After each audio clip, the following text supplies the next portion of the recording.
It's an EMEA battle for the ages, a grudge match through and through. Fnatic on one side, NAVI on the other. Only one gets to make the trip to the finals tomorrow to challenge Loud for that international title. My big question, though, is what's Boaster cooking up?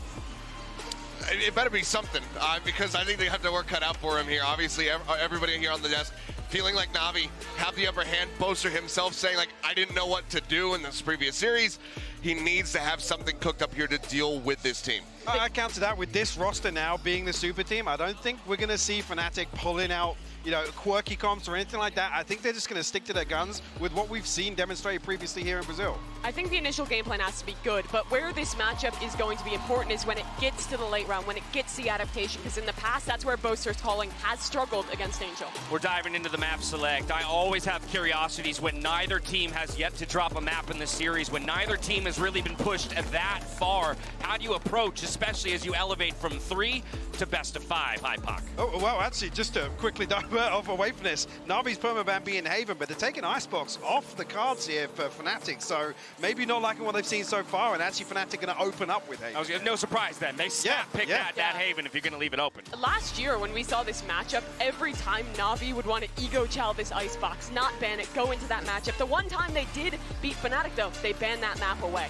Haven as a start is a strong one for Fnatic, but Navi also will feel fairly comfortable on that map. They do get the Lotus out, though, which we haven't seen from Fnatic just yet. About to say, I'm a happy man. We get some Lotus play today. I mean, Fnatic, they have had some good compositions, some good strategies when new maps come out. I'm thinking back all the way to, you know, Champs 2021 when they had that fracture. They absolutely smashed DRX on that map, and now we will get to see them selected as well.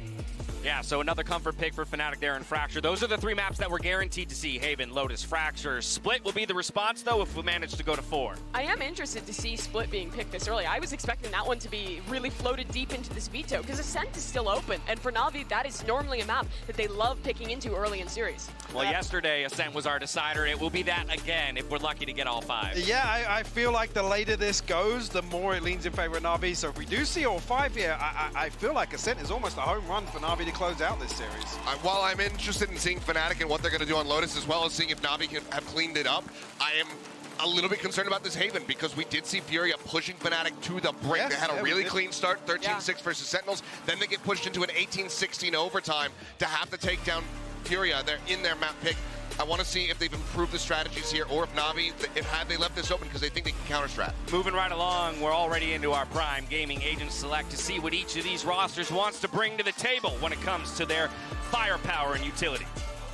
Thus far, no changes on the side of Fnatic. It has been a while since we've seen Navi on this map, but it looks like they're picking into a pretty standard comp here. The double initiator composition really centered around finding CNET value in the early rounds. You won't have that raise for long gambits, but you will have CNET to take that space. Exactly. I think this is just the adjustment we expect from Navi is the way they approach A lobby on the defensive side. And with CNET on that operator, this comp is literally built as a support system for him. Map number 1 really does set us up for this Durka versus CNET matchup being absolutely pivotal. And I wouldn't have it any other way. We're all set for this best of 5 series between Fnatic and Navi, so let's send it over to our casters. Here's Doug and Bala.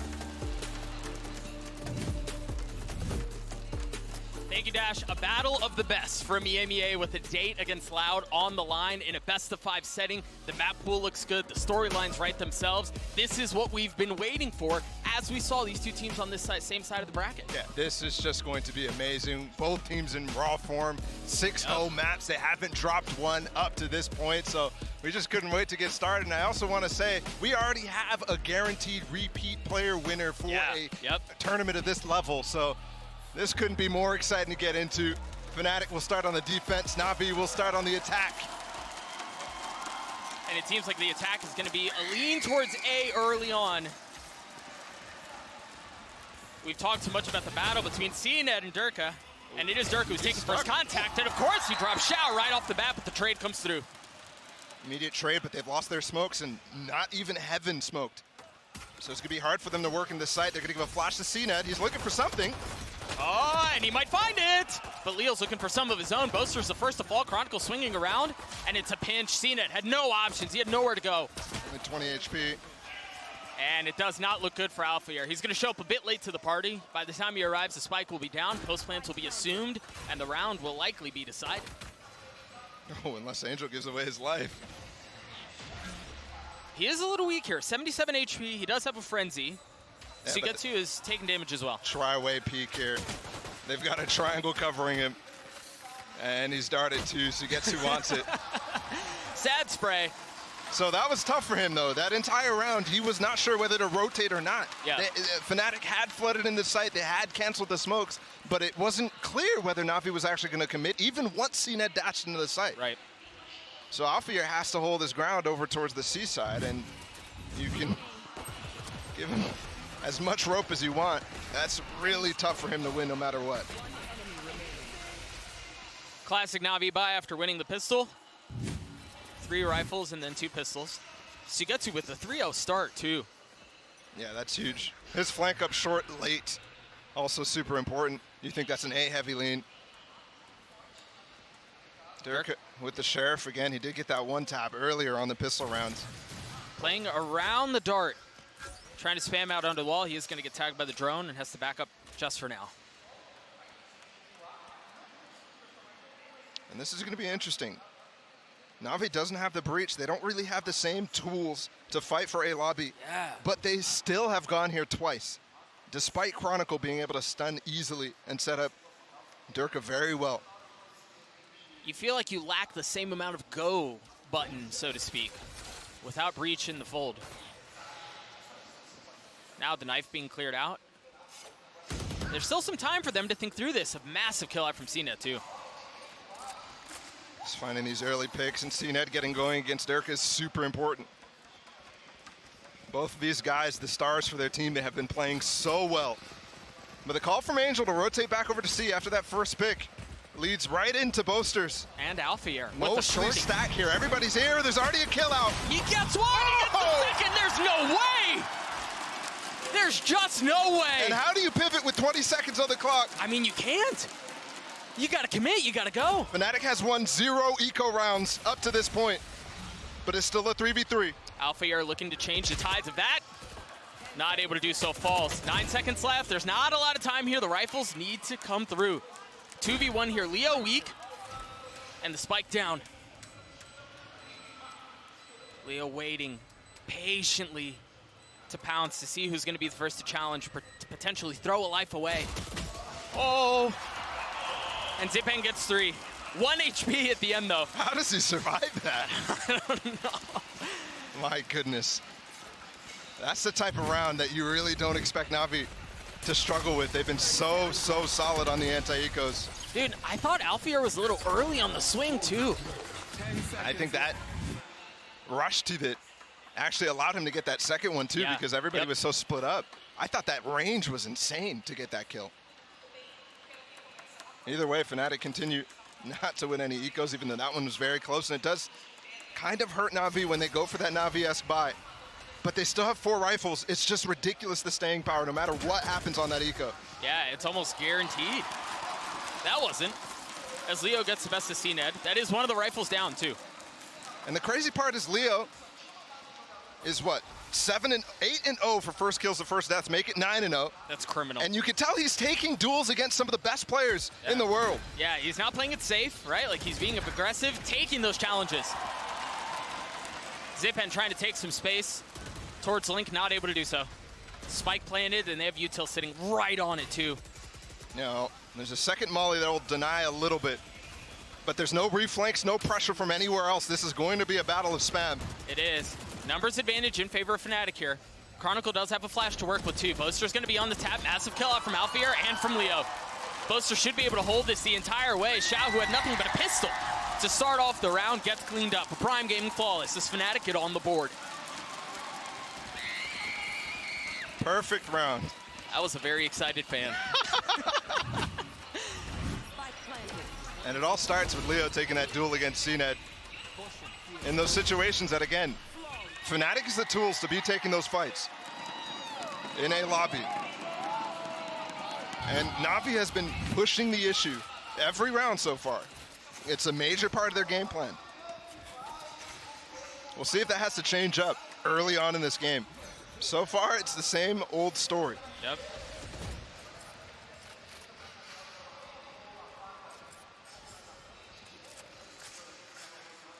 Navi playing this a bit patiently early on.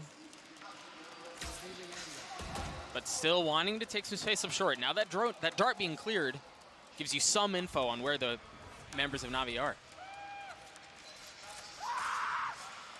So funny to see Shao playing the controller here. It's the same switch that they do up on Pearl, where Angel will play the Sova.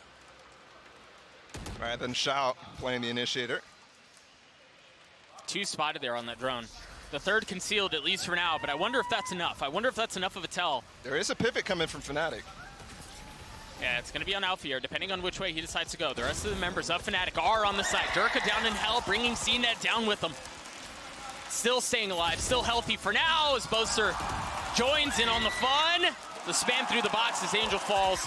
Shao left in this 1v4. And he's being surrounded. He's being outnumbered as he's being gunned down. Durka with 3, and we're tied at 2 apiece.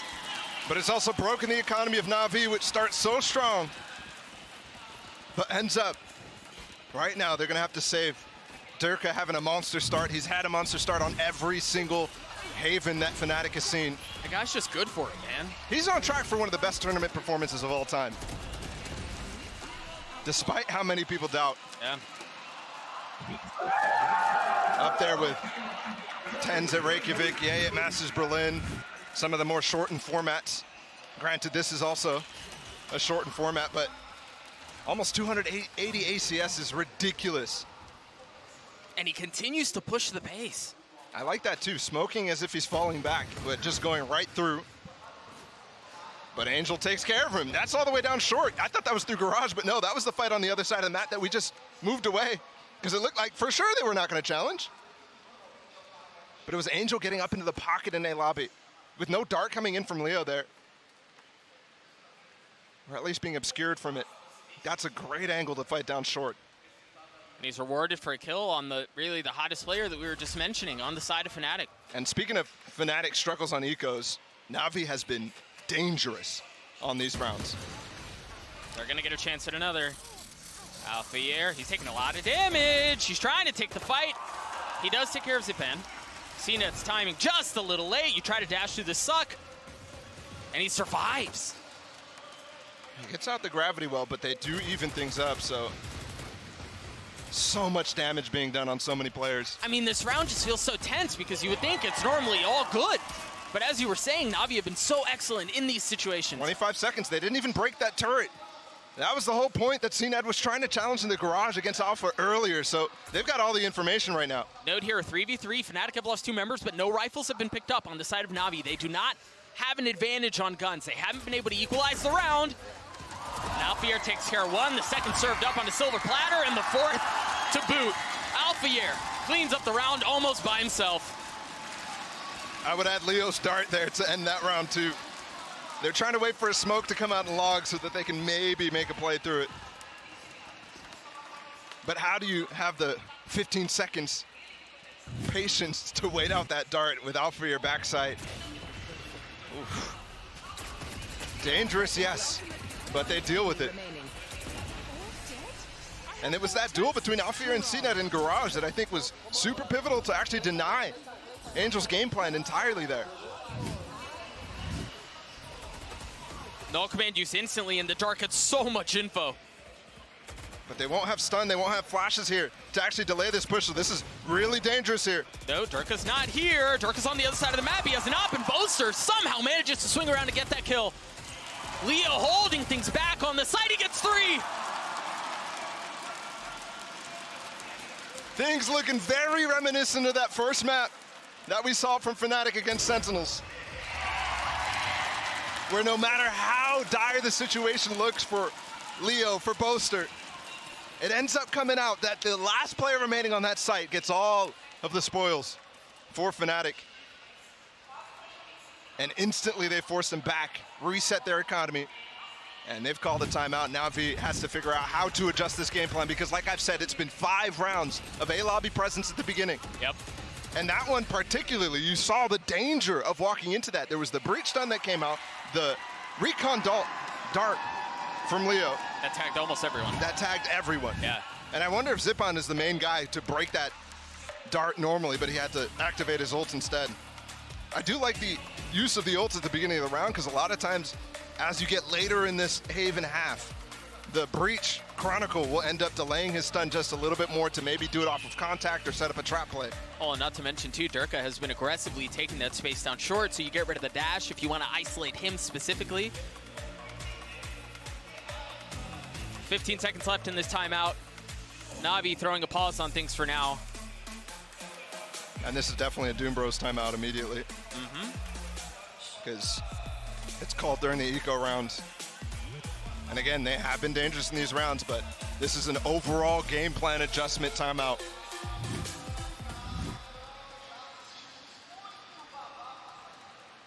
And I think you have to start working towards threatening the C-split, threatening the garage, threatening mid. Especially before Fnatic starts to pivot towards sending Durka down mid, because that has been so dangerous. I mean, he was a fiend pushing down mid on defense last time we saw him on this map. Against Furia, that was one of the main ways that they were getting back in the game. I don't think Fnatic want to lean on that against a team like Na'Vi, who are so good with the defaults, but it's obviously a threat. All eyes on CNET. It is a Blade Storm. And we've talked about how good Na'Vi have been in these situations, but you really expect CNET to be the one to open things up. He makes some noise garage, drop a couple of cloud bursts. But again, look at how Fnatic are set up defensively. They haven't fully committed to this. Boaster should get a good bit of info here too. Yeah, he's just peeking that corner.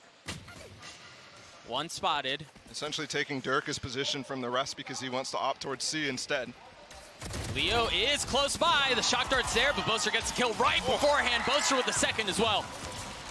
3 pistols remaining on the side of Navi. Make that 2. And what can Sugetsu do? Nothing. What a clean round out from Fnatic. It starts to become a point where you think they're honestly feeding into this ASI, feeding into Leo, who has such a ridiculous start, 10-2. I still don't think he's died first. No, not even close. I think he's only taken 1 duel, but throughout this entire tournament, 9-0, including that one against CNET earlier. Here's the gun round. Here's where this pivot will matter. And also, look at Durka Chronicle. The position right now looks like they want to go down mid, like we talked about. You know, you talked about it. They may be hesitant to do this against how well Navi's default is, but Fnatic showing confidence in that strategy, and he's going to get some space mid, but Navi taking C. They've swapped the op to Alpha here too, so he's kind of stuck here. Leo has to join him. There's no dash, and Sipan gets 2 massive kills. Alpha's shot goes just a bit wide as CNET cleans him up. A 5v2 now as the round just kind of crumbles. Spike delayed for just a moment. But as I say, second time should be the charm. What can Durka find? Are they going to be expecting his positioning? Are they going to be expecting his timing? Yeah, Sugetsu's there. He's ready. He's waiting for it, and that's a flawless round out from Navi. That's just a matter of, number one, the game plan pivot that Navi did out of the timeout, conditioning them on the eco to not be super concerned about a rush coming through in the garage. Yeah. So using that very wisely. And then secondly, the gamble from Fnatic to send Durka down mid doesn't work out for them because you're rushing C. You're basically giving up a whole portion of the map. And Alfir has no way to actually challenge with the op and backside when you're getting pushed as hard as you are. Hey, Durka was just stuck in such an awkward spot. Do you commit to the flank? Do you rotate back? Both of those take time. On a fast hit, seconds are gold. It seems like there's going to be another fast hit towards C. Alfir's stuck here. Boaster's close by, though. Whoa! Alfir. They're not paying attention. And Leo, too. The Hunter's Fury's good. Sugetsu able to take care of Alfir. Drop the lockdown, and they still have a chance to rotate out here, but look at how much space Durk is taking. CNET's kind of stuck with the spike. How do they choose to play this? No one detained. Oh, he made noise too. But everyone around, and you're right, betrayed by the footstep. Look at the flank from Durka as well. That's with an op, so... with the ult going out now. But that thing's been a long time cooking. He's got to get there. And you're not expecting it, yeah. Angel stuck with utility out. Chronicle cleans up the round. Fnatic full sails ahead. What a solid round there from Leo and Fnatic. Recognizing, okay, they're going for some fast garage control here. Alpha just gonna play in an angle. that, yes, does make him super isolated, and also no way to escape. It feels like a one and done there, but with Leo's ult coming in, off of whatever noise contact that they had, the chaos that is actually going down in Garage forces Alfier to get a kill. It's honestly free for him. Literally was. It was the turret that got it. And so much damage, too. No way to recover in the chaos that was. Pop flash out, CNET taking space. They want to try to test the waters across the middle of the map. Boaster knife, he's not going to have any util. He's been darted too. Boaster in a terrible spot, and CNET punishes. And it seems like they filled in right behind him. Look at how Chronicle's taking the space that Boaster just vacated. Can he find more success? Yes, he can. They have to fall out with the lockdown too, and people are split here. Zippon did not get into window. So they have to try to find a way to vacate him from that spot. A momentary lull in the round as everything just kind of resets. They check though. Yeah. I don't think they do. Oh, they do! Oh, they do, but it doesn't matter. How much more can he find? Hello, surprise, there's someone there! How does Zipan get that one? And Durka has the wrong read. So just walking over, let Zipan play his life in the 3v3 works out. That's the level of trust that any player in this server can have about their teammates. Yeah. Both of these teams just stacked from top to bottom with talent. Yeah. And I mean, there's a number of players that are having their best tournament performance of their life. Yeah. Zipan is one of them. I mean, there have just been so many questions historically for players on both these teams, right? And we've got to talk about it, right? Historically, Fnatic struggles, right? This time, they seem so comfortable. They're the Fraudnatic or whatever has not reared its ugly head. Angel's another one who's feast or famine, and he has not. He's been all feast. Yeah. Man, he hasn't really had those historic Angel moments. Yeah. Right? So you look at this and you go, holy smokes, these two teams right now are playing at their very best form. Yeah. Whatever demons they've had in their past that have plagued their tournament runs have not appeared. And that's what makes this match so exciting, right? Because this is genuinely good against good. There hasn't been any fear or any concerns or any asterisks on their run so far. Yeah, the biggest ones, CNED's addition to the team, yada, yada, yada, all have been answered for both sides. Oh, they want to go fast? Yeah, Dirk is here. They've got a high-low setup. Alfier's trying to get up into the cubby. Oh, but the flash. The flash, the dart. He's in the cubby, though. He's in the cubby, and he's patient. Oh, dear. Oh, that's okay. They saved the day. They saved the round. That could have been disaster. But Durka from the back line makes sure it does not get that far. Now Sugetu left alone, the round over almost as quickly as it started. What an impossible situation. Everyone clicking on the side of Fnatic.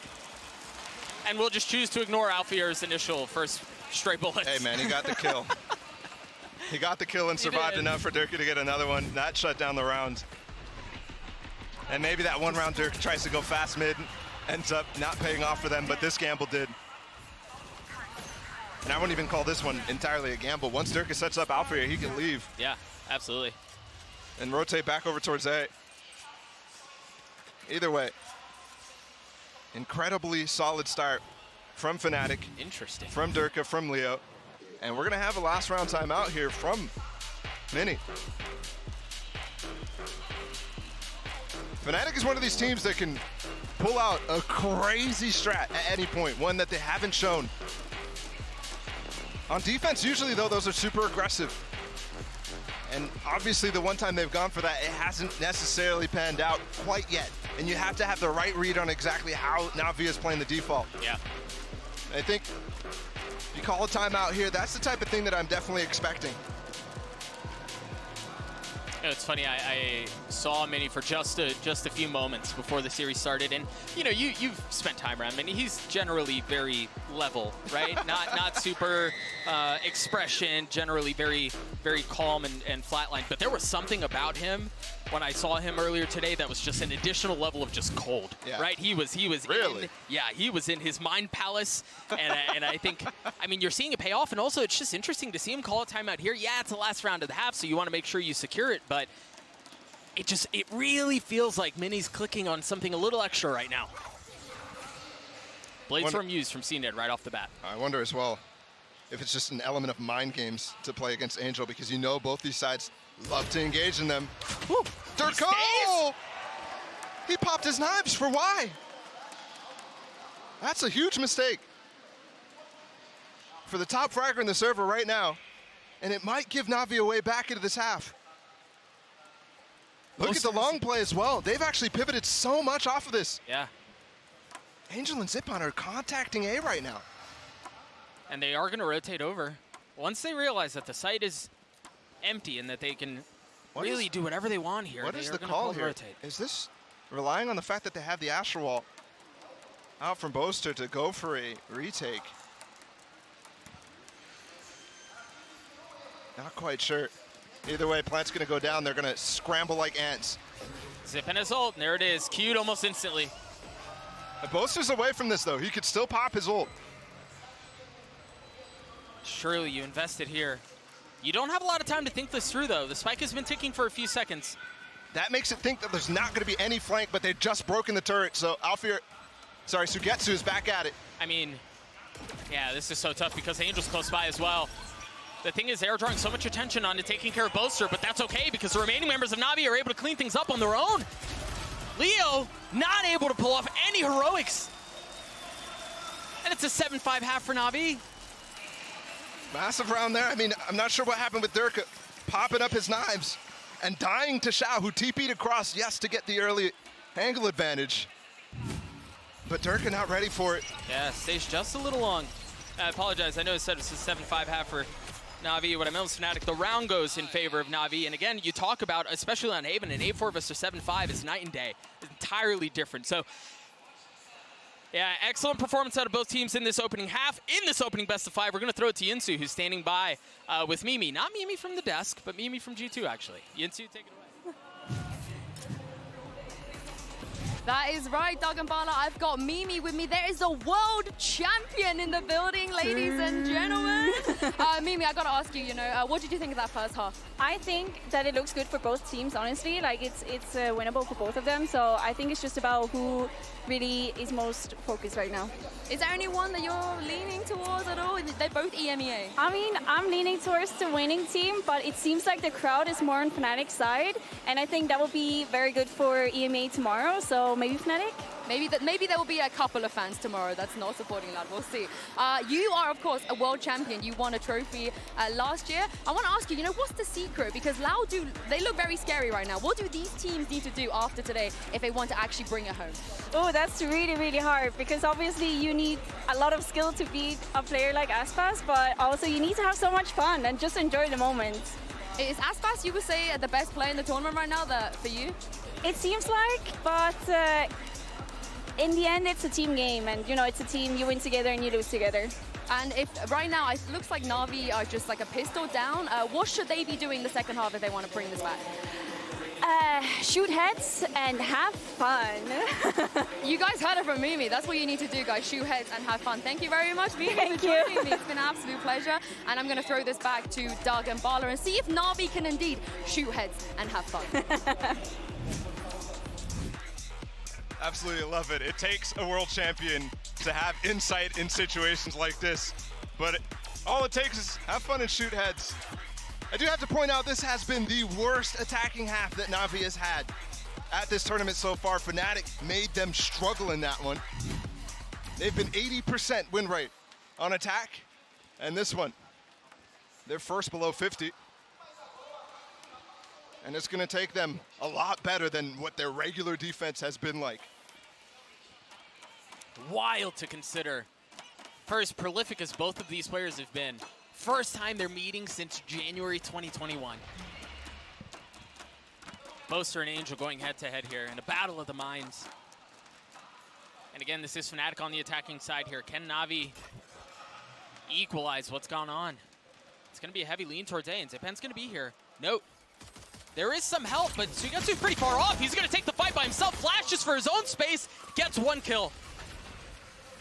Doesn't escape the stun though, so Angel has to flood to help him out, but with this smoke landing from Xiao and the dart landing as well, there's no way you can enter that site. Not after losing Durka, who's the space creator for the team. They're going to try to take a scenic route as they rotate through short, clear out the turret, and the nice thing is you have time here. They can clear out the turret, introduce doubt into the minds of Navi, and then go elsewhere. Or they can just cut noise and stay. And that's exactly what they do. A kill, 1 for 1 here. Sugetsu trying to find more, but Leo once again is so constant. He's so good. And we end up in a situation very, very similar to what happened on the pistol round in the prior half, where Fnatic, the attacking side, is the advantaged one. And they could set up whatever post plant they want against Xiao here. Nothing but a ghost. A little bit of utility. They're actually giving up this fight against Chronicle by themselves, I think with the little and limited amount of information that they had up to that point. But Chronicle wins it. Still have plenty of slack on that line too. Assuming Chronicle loses it, he's still in a 1v2. Time's not great. But man, how good has Leo been? Phenomenal. Checking in with the Fnatic watch party back home. All smiles, and for good reason. Yeah. The thing is here, we're in a best of 5. I think the map veto discussion on the desk was very interesting. The fact that Navi is showing respect to Fnatic and banning Icebox again instead of what they've been banning their entire tournament run so far in this map specifically. Oh. Chronicle's trying to set up Boaster to get a pick with that Marshall there. Yeah. 2 shots fired, 2 kills collected. As again, we have just a momentary lull. Boaster showed a little leg there, but not re-peeking the angle. Oh, CNED's gonna go aggressive though. And he can post up in Cubby too. Or he can continue to push the matter, but they may rotate back into him here. Oh, absolutely. I think with the space that they've given Navi, look at how they're regrouping over towards A right now. That turret is not going to spot him on the backside. That's for Grass and Garage. So Afir has to be completely aware. And he is. I know he is. This would be an outrageous shot from CNED, but he's not even going to get a chance to shoot it off. The kill goes in favor of Alfier. The spike goes down for Durka. And now 4v3 with nothing but pistols on the defensive side. Positioning not great. The spam through from Durka cleans up 2. And the only win condition here would have been Xiao to have a smoke on the spike. Yeah. But without that, Fnatic is all just gun out. Very happy to take that, no matter how it goes. And you got to be really careful here if you're Navi. Fnatic are in a position here to run away with this map. A 9-5 half, if they're able to capitalize on this, I mean, it's almost smooth sailing the rest of the way. One enemy. Standing ahead. Too clean of an anti-eco. I think so far we've seen 2 instances where Navi's trying really hard to try to find a fight early in the round, and that's cost them. Gravity well keeping CNED in place for now. Wow. The fact that he's willing to continue going for strafe peaks there indicates to me he's thinking that that grab well slightly misplaced and he could easily find some kills. A threat, albeit momentary, towards Garage, with Sugetsu waiting on the other side. They made the right call again. This turret will spot Xiao a was close. walkout. Sorry, Xiao was close by, and he has Paranoia too. Off of contact here, Xiao can drop some utility if Sugetsu feels some pressure. That Molly just took out the turret entirely, so they don't have that contact piece anymore. And they've already broken it too for this long push, so they have no way to properly pivot out and a timing either. Fnatic have taken C-side. Durka's all the way back. Chronicle's starting to get the spike down too, but Sugetsu with a massive kill. Traded out by Boaster instantly. The spike just harmlessly sitting on the side as Durka tries to pick it up and plant it while the rest of the side ensues with chaos. As Navi have been able to keep them back. Durka's left in a 1v3, takes one down, but ultimately falls. Navi with the diffuser gonna get to 6. And that felt like such a pivotal round for them to win, to keep this competitive. They needed to go and win that anti-bonus. The thing is, even winning that, that's not even that big of a dent in Fnatic's economy. They've been running this light armor strat all tournament long. Yeah. And I think actually, NAVI is probably the perfect experiment to go up against, to really be the case study on how this will work, because NAVI is a team that's mostly sticking to Vandals. Although in this situation, actually, you can see there's a couple of players on NAVI that are moving over to the Phantom in this case. Probably completely prepped and happy with the light armor strategy from Fnatic. Bladestorm used by Durka. He's got a Stinger to work with as well. And checking in on the other Jet side, Zenit with a Judge. I mean, look at the economy for them. They've just lost their bonus. So normally you'd think it's a full investment, but not even close. Yeah. They're easily going to be able to invest next round too. But again, they're only buying light armor, so that's how they're able to eke an extra gun round every so often.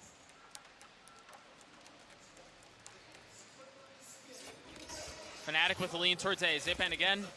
This time not taking the space. Remember a couple of rounds ago, he flashed and fully challenged. That was on the pistol this round. time around, yeah. Especially with Durka with knives. There's so many opportunities that can just one-tap you. Knife should have tagged two there.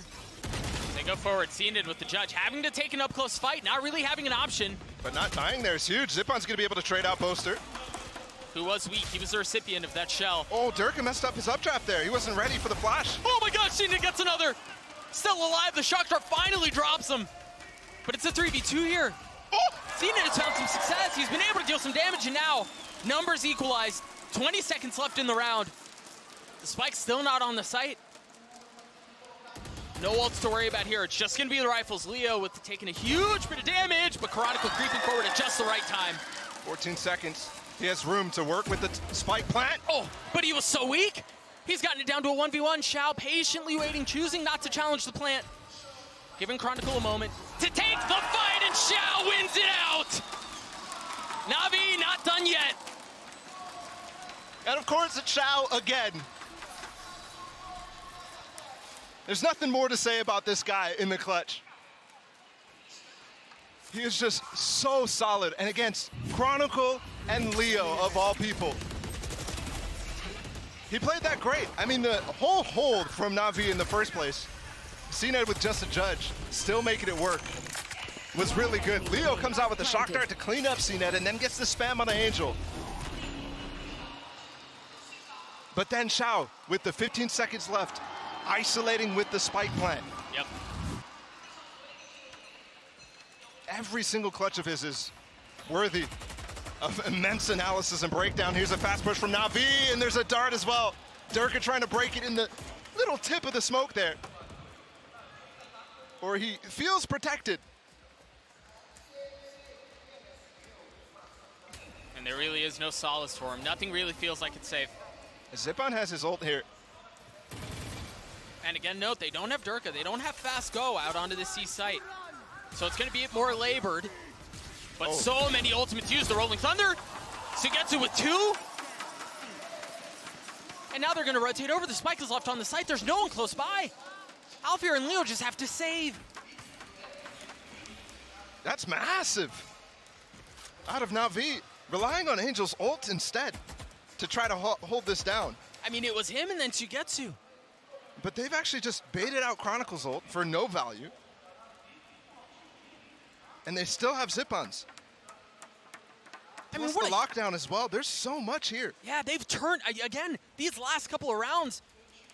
Now, it may not necessarily have been the flashiest, but this feels like it's so heavily swung the momentum in favor of Navi. Absolutely. They're set up so well. Yeah, economy's not great right now, but they're going to save 5 guns into the next round. They're going to have to invest some as far as armor goes. You look at Angel, you look at Xiao, yeah. But the ultimates that they have to work with here are key. Will be a save here from Fnatic. And again, probably going to be able to scrape together some sort of buy in the next round. But this one, bringing it ever closer. We're now 1 round difference. Yes, Navi started with a good first beginnings to this game, winning the pistol. Yeah. But ever since then, Fnatic's been in control. Ever since then, it's looked like Navi have not been prepared for this map. It's a different story on this defensive half.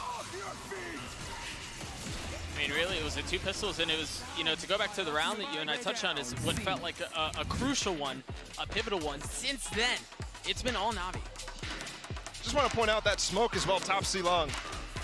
Way exposed, actually blocking anybody who's just trying to play on the edge of that C long. Gives Sugetsu all the room. And it's very similar to what Fnatic actually did in that garage hold on defense as well, using the Hunter's Fury for chaos.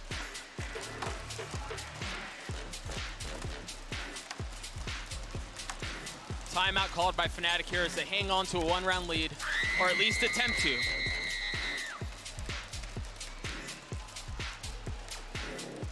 And you got to remember too here, Bala, we haven't talked about the crowd a ton, but remember during walkouts, this felt very Fnatic favored. Oh yeah, oh yeah. And it's interesting too, because Fnatic is one of the teams that have taken down some of the crowd favorites in Furia, in Sentinels. They've absorbed the fan bases. Yeah. So they just have to pick one of 2 EMEA teams here and be ready to give up and abandon ship tomorrow when Loud comes into the stadium again. Or maybe they're just picking the one that they think has a better chance or a weaker chance. All right, what do they do out of this timeout? Durka again taking space, light armor for him. And they still have Boaster's Cosmic Divide to work with. And it's important here that they get through. Fnatic is given this space almost every time, given the utility that they have in comparison to Navi's comp. Sure, we just saw a round where they played aggressively, but if you take the space preemptively, you should never have that trouble. Which does kind of hamstring you on options. Sure. Because you can't really lean in other parts of the map. Look at Navi's setup. They're playing complete retake on A. Relying on the lockdown, relying on Zipon's ult as well. I mean, they have the tools. Yeah, it makes a ton of sense. And Angel's playing a complete off angle here too. Zipon probably going to set up to throw a knife. And with the smokes coming down, he actually opts not to. They'll probably use that to clear some space.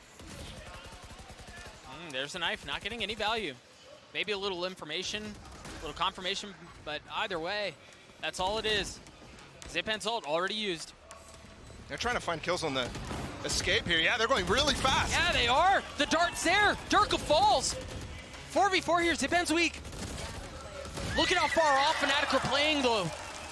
They completely answer the quick attempt out from Navi. Sugetsu on the tap, he's gonna take the swing, he's gonna take the fight. Surprise at another waiting. Has to take the challenge. And Alfier cleans him up. Good hold from Fnatic there. Those lockdowns are really dangerous when you can't break them. You have to fall all the way back into long in that little cubby that Chronicle was playing, or all the way down short. So the idea from Navi there, use that space and time to try to get them falling back. And for Fnatic, you have to literally pivot and backstep again. Big round, good plan. And Chronicle as well, the only player to stay down A long as well, for him to have the aftershock. Because if there's nobody in that long A cubby, there could be a full stick from the players who have to rotate back out of A lobby. CNED feeling a little presence right off the bat towards B. So the drone cleared out. Look at the options that Fnatic has given up because they haven't gone fast towards A lobby. They see that smoke and they can't push it any further. Right. That loses Boaster Smoke, who was meant to actually deny the dart information and for them to get up into short. They want to go C here. They do have Alfier's ult, and it's used very quickly. As soon as they take the space, they drop the ult, and now they wait. Shao can still play this in the back, but look at these stuns. Oh my goodness, Aftershock he's 2. Trouble. He's got to get out. He's detained, yes, but he's healthy, and now he's dead. And now they have the Cosmic Divide to work with too. This feels so secure for Fnatic. What can Navi do? And Durka's escaped too. Boaster playing in a little cubby. And look at Leo's positioning. Oh, he is going to be spotted by the alarm bot though. How much should they turn around to he knifed him! Damage done! The nade! Oh, the nade! With 21 HP, he's not able to survive it. Now the flash through the wall. This is going to be fast. Smoke drops. Kills go up for Durka as he gets 2. Numbers in favor of Fnatic. Ziban and Angel out of options, out of choices. They take the op. They take the Vandal. But they give up the round. Red posted like a book there, but all that time spent trying to clear him out, trying to clear that close wall cubby, given from the Astra wall. Loses them the time against Durka and against the fallback on C-Long. Even if Durka doesn't get 2 there, Fnatic is in great position. Incredibly happy.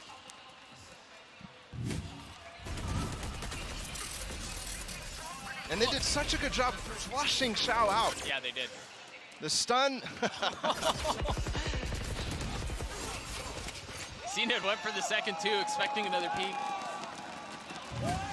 I mean, if Boaster's low HP there, that knife kills him. Yeah, absolutely. And they could flood a lot faster. Navi timeout. Called once again. Both teams now out of timeouts.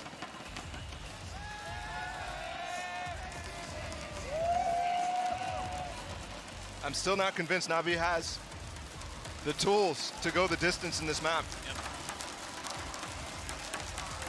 It does not feel like that is the case at all. And Fnatic again within reaching distance of cleaning this map, of drawing first blood. It's a tough spot to be in.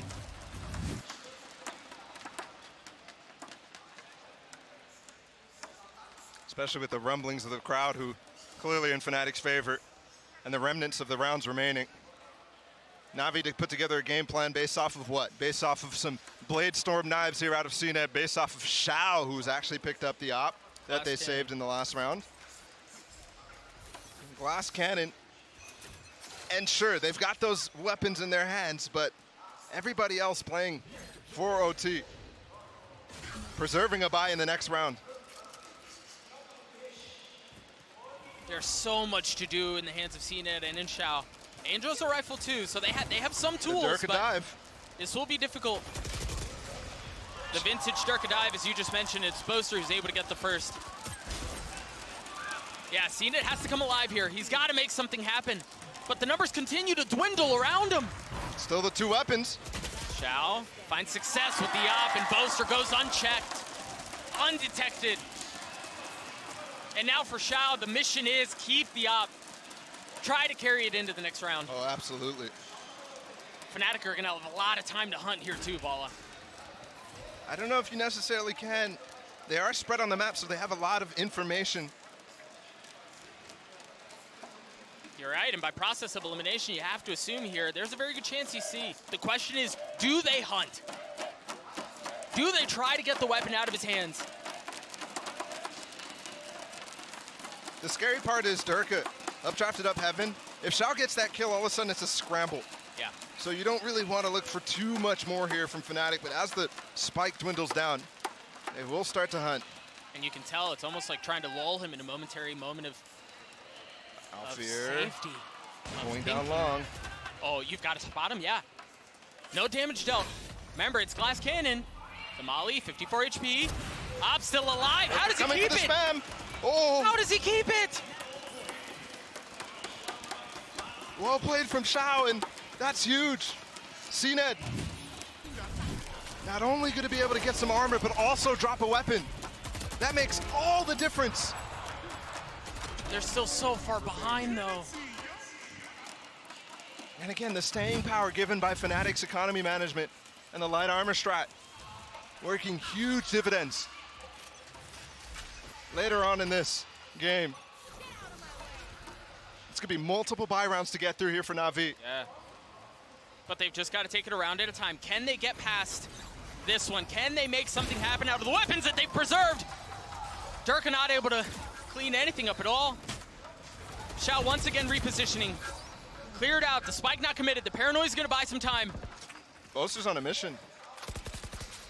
He's the first one uncommitted to this. Oh, the alarm bot too, though. Just on the other side, just out of reach, position detected. Angel's taking the angle too. Chronicle farmed the ult orb, though. They have that breach ult to re-exec with, and they know where the turret is. Alfear's gonna break it again.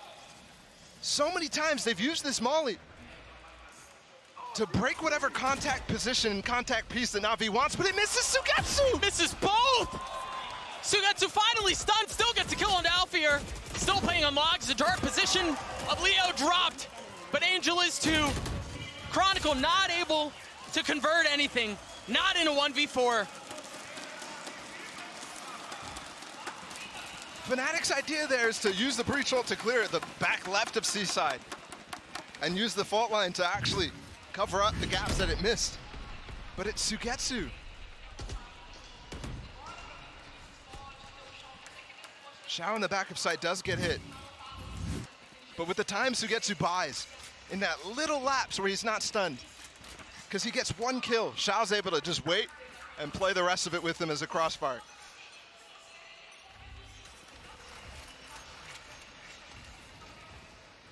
Navi still with the op this time. Seeing it, trying to find something early down A short. And you've got Zipan close by too for help, for support. Just that little smoke there actually completely nullifies CNED's dash. And I think they're gonna go right back towards the strat that worked round prior to this, the Durka dive. Except it's an Asher roll this time. Early lockdown, but they can fight this. Xiao's gonna flash him off, and I think that will deny them that idea. Angel on the other side of the Cosmic Divide as you see members of Navi start to funnel in, but Durka goes aggressive! Peeks past the wall of safety, and is rewarded for a kill. Now Chronicle backside. Still playing from a safe position. He's got utility to work with too. Can Fnatic put him away? Can they end Haven here? Alpha's got two mollies, one goes out, can they break it? This is such a difficult spot for Navi, but the kills get traded back and forth. They're running out of time now. Alfear's positioning, switching, and he's actually giving it up. Huge kill out from Zipan. But Alfear left in the 1v1. Zenit's gotten it to half, pulls off, and the shot from Alfear is good. The defuse 2 from CNED. The two Turkish players on the server, head-to-head in a crucial round. CNED showing up at a perfect time with that op.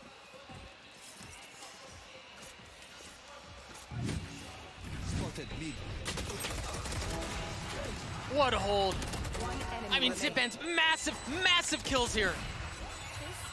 And the fact that CNED was able to get it to half provides just a little bit more safety so that he can pull off reposition and then take the fight.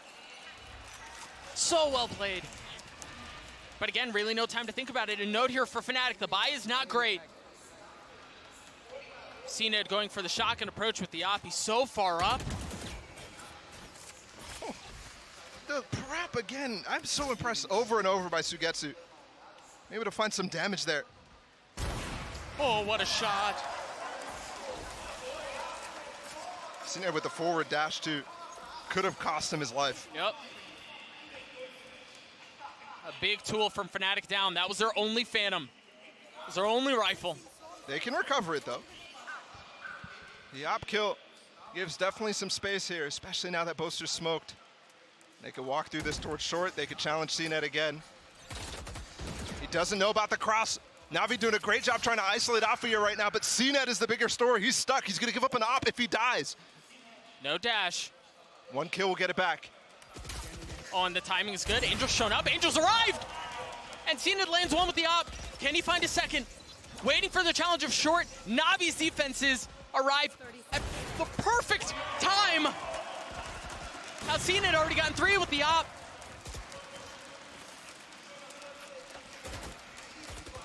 Navi doing everything they can to get us to overtime. And Fnatic trying to deal with the flurry of this comeback, and it very well may be good. Can't give up too many kills here. No. Of course, it's Angel who takes that fight. Yeah. But he wins it out. Suno coming up behind him either way. We've gone the entire first map now in regulation. Round 24. And remember how we were talking about moments ago, it feels like Navi, they were what, 11-8? Yeah. They brought it back through the onslaught of buy rounds that Fnatic had. They've just got to do one more round here to bring it to OT. Fnatic with another chance to close it. They've had 4. Look at the ults on the side of NAVI too. They're considerable ones. And that didn't hit the molly, or the alarm bot, excuse me. Shock dart just a bit off. So interesting. Normally Leo's so perfect on those. And Boaster actually knows exactly where they've been playing it, so very surprising. CNED not getting tagged by the drone. I think they smoked him off there, but deciding against pushing that and testing CNED, who has been an absolute beast in these last couple of rounds, but they're still gonna go for it. Boaster with a little misinformation towards A. They still want this. C hit. Note again, CNED with no dash. Hunter's Fury used. That's Angel's ult. Oh, he gets a tag. What? Tag. Durka just used his dash. They don't have the same initiation power out of Garage now. Might give CNED what he needs to hold the C hit. If it does come through, it's not going to. The info. TP again for Shao. They have all the reads. They know they were hitting C. Now they know they're hitting A. What can they do, though?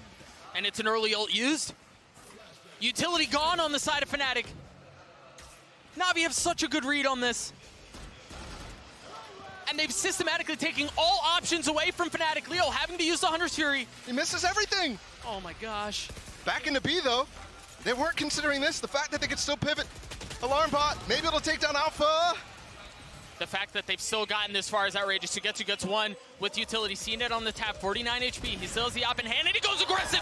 What a shot out from CNED. But Fnatic find the base. Fnatic find what they need. Shao left in this 1v3. Can he do it on his own? No, Rolling Thunder's gonna push him back. It's gonna buy time. Shao so good in the clutch. But can he get 3? Surrounded. Smoke buying some time, but no. Dirk on the spam. Fnatic take Haven.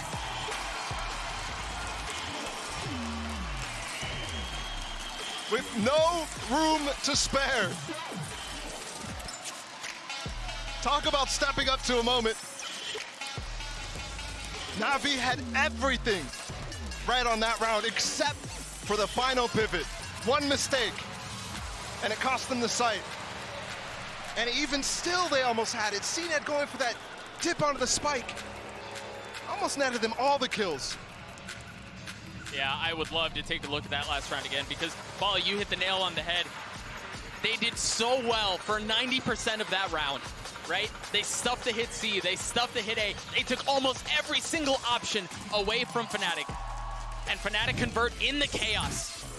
Which, as you know, we think about this last map that we just went through. We think about the battle of the minds between Boaster and Angel, the firepower between CNED and Durka, and you can't help but look at that and go, this series will be decided in the chaos. There's been many rounds where that's 100% the case. But you talk about battle of the minds, that last round displays it in full effect. Yep. We got so many more of these maps as well where you're going to be able to display that. I love the map pool that we have. Me too. For this epic bout.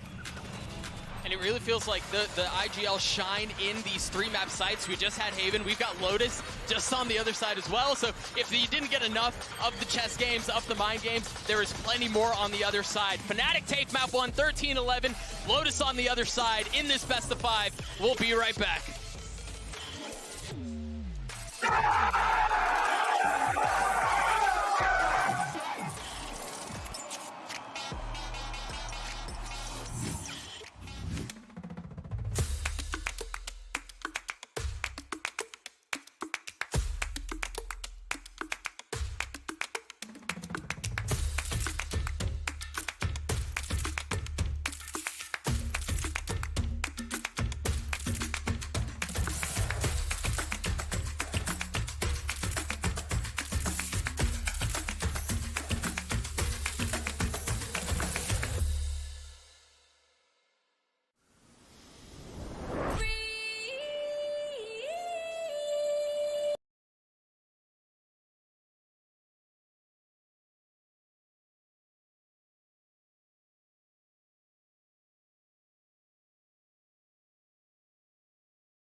Welcome back to Sao Paulo, where we went the full 24, but Fnatic was able to scrape by in this one 13-11 fashion. It came down to this epic final round.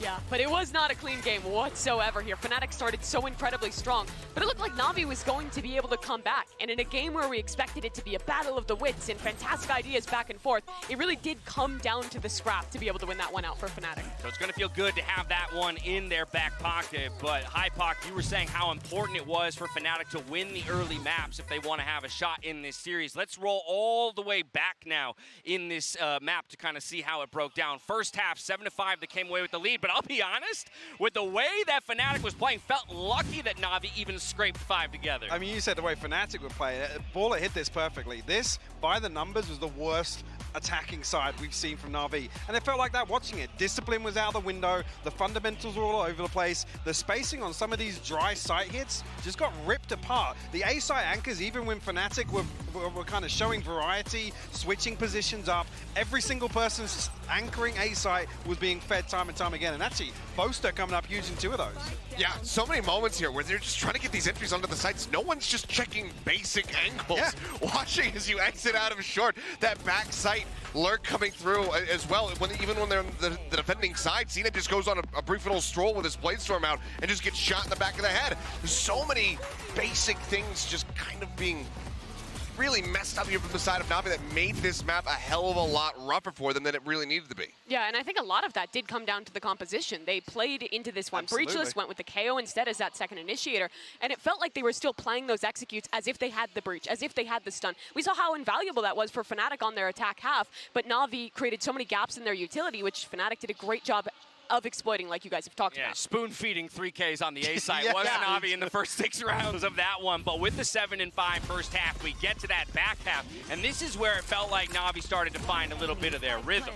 Yeah, we had a couple shallow moments. You love to see it. The clutches coming through from him and just helping to keep the team really in the game. Sugetsu, I mean, everybody on the side of Navi really did have their moments. We started seeing CNED putting up solid numbers as soon as he got that operator into his hands as well. So it was definitely a big level up overall from the side of Navi on this defending half.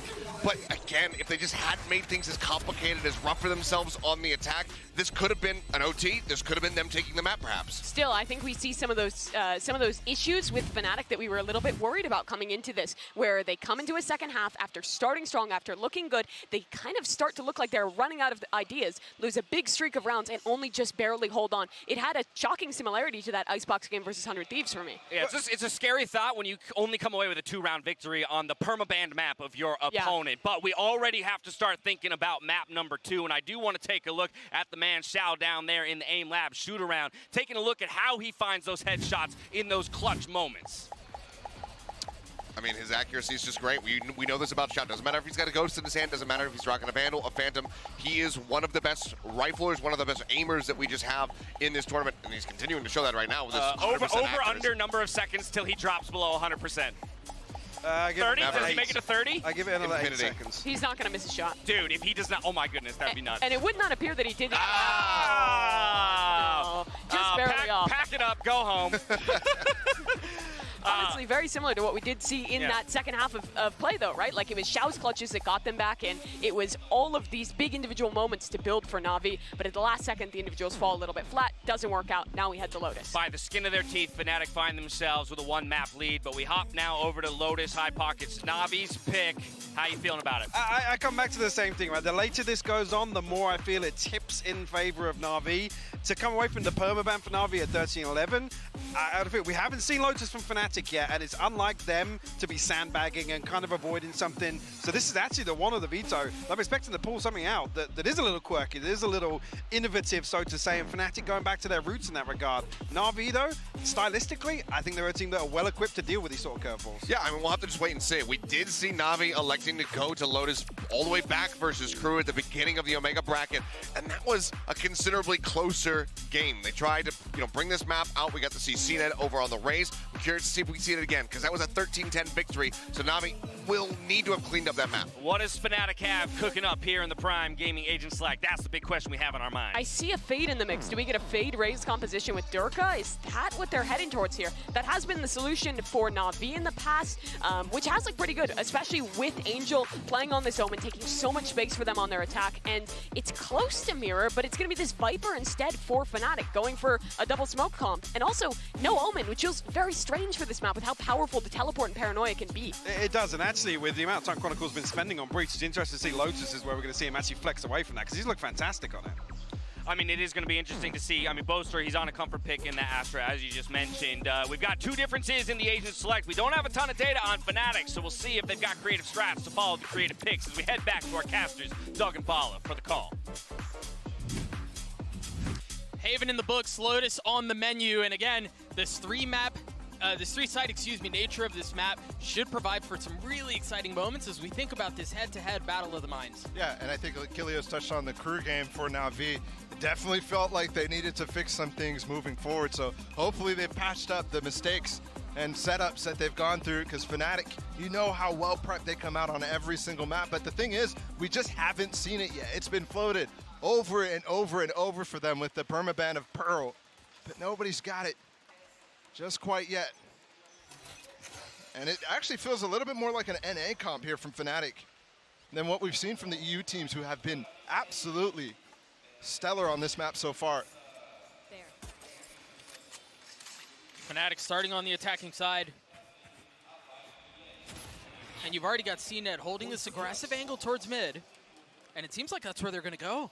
He's got a Ghost, and he has a nade and a Roomba to work with.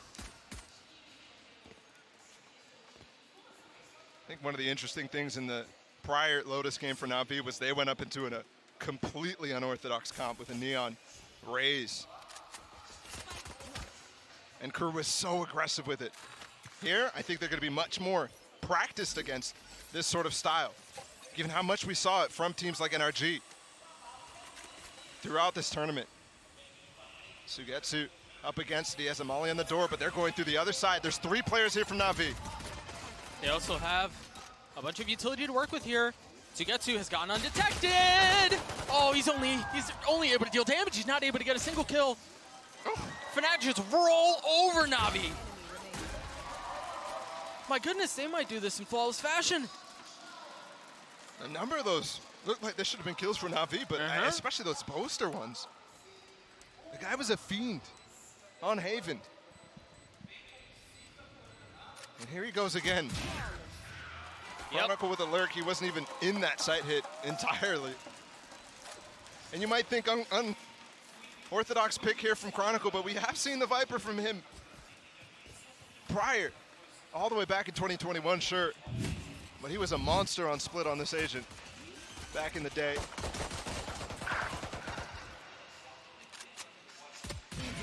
This was clean. Yes, it was. Yes, it was. And now you see the buy from Na'Vi. There's really no force. There's no investment. You've got a couple of sheriffs, but nothing exceptionally out of the norm. While Boaster rocking the Marshall. Feeling some pressure already. Pick against Sugetsu, who's trying to peek with his turret, but Chronicle so far away, I don't think that turret even would activate. Oh, look at how far back he is. I think he's on a platform, elevated edge, too. Yeah, literally the extremity of the map. We see another turret get put down and cleaned up instantly. Wow. Man, they were so patient there. Jeez. Yep. These guys are shoulder peeking. Every single player is just shoulder peeking, and they're getting ripped apart. They are going to end up on C here. They're going to have 2 members dragging behind just a little bit, making sure there's no flank, making sure there's no funny antics on the side of Navi. It is just CNED and Xiao here with pistols to work with.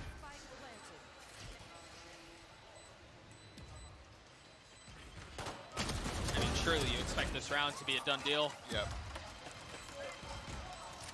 We may have back-to-back falls rounds on the board here. Yeah, now something Navi usually is letting happen to them. No. When I saw this veto, I was very curious. I mean, with what Achilles was talking about up on the desk, how this map looked a little rough for them to start out. For this to be their first pick, and with the respect they already have shown throughout the veto by just banning Icebox straight out instead of Haven, gives me the feeling Navi potentially very uncomfortable entirely in the map veto. But we'll see. Fnatic did pick attack here, forcing Navi onto their weaker side overall.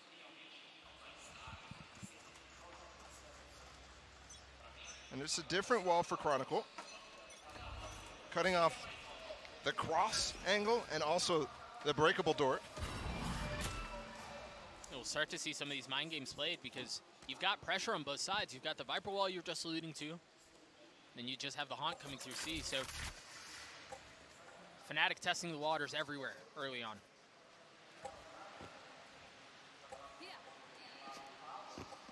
And the problem here with Navi's comp and their defense is how much investment they have to send over towards A if they want to hold on to this space, if they want to take control of Rebel. They haven't really gone for anything like that yet, mostly because they've been sending CNET over towards B at the beginning of the rounds and relying on Sugetsu to play towards A. Ooh. Fortunate, too, is all it was.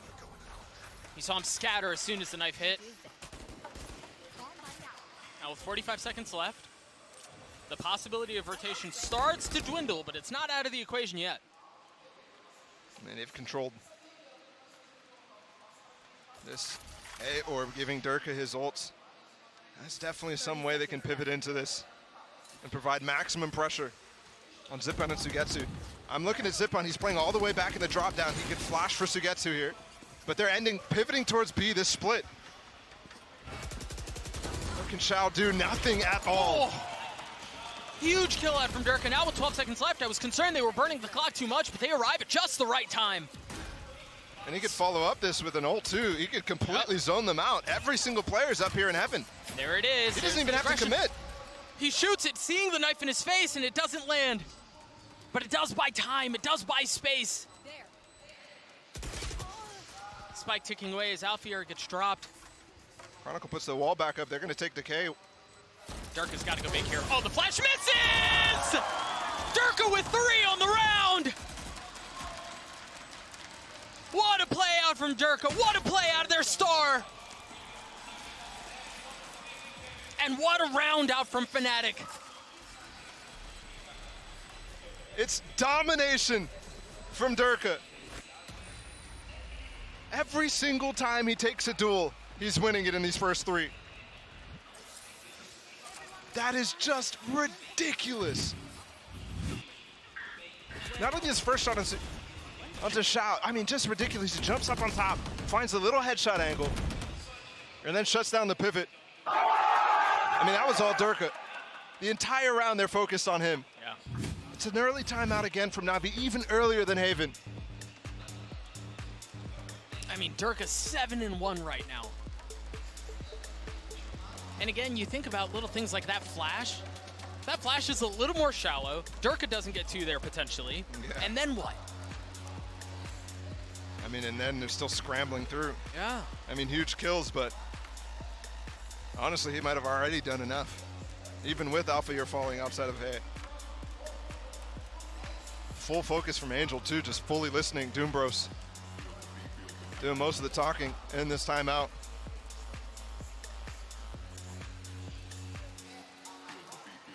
Now the implementation starts.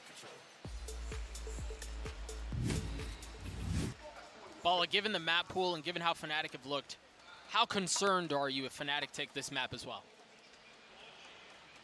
I mean, going up to already is just such a unsurmountable task. We haven't really seen it in the main VCT circuit internationally. But Fracture next, I think that could definitely go Navi's way, even with the dominant win that Fnatic had over 100 Thieves. A set decider. The thing is, how do you get there through split as well? Yeah. Which we haven't seen from Navi. Split historically has been such a wild card map too, but seems very far away for now. The buy for Navi, not great. See if Angel and Sugetsu can find any value out of the rifles that they have. Seems like it's going to be a hit that ends up C. Sees nade, possibly. That's what Dirk is waiting for right now. Yep. Doesn't catch Sugetsu. He's pivoted over towards Waterfall. Things get real uncomfortable in these tight corners when you have utility bouncing all over the place. Only Sheriffs, though. The run sprays are going to be good enough. Sugetsu finds one. He finds the opener. Shao gets one too. Oh. They may convert this. Again, when you put yourself in such close confines, chaos ensues.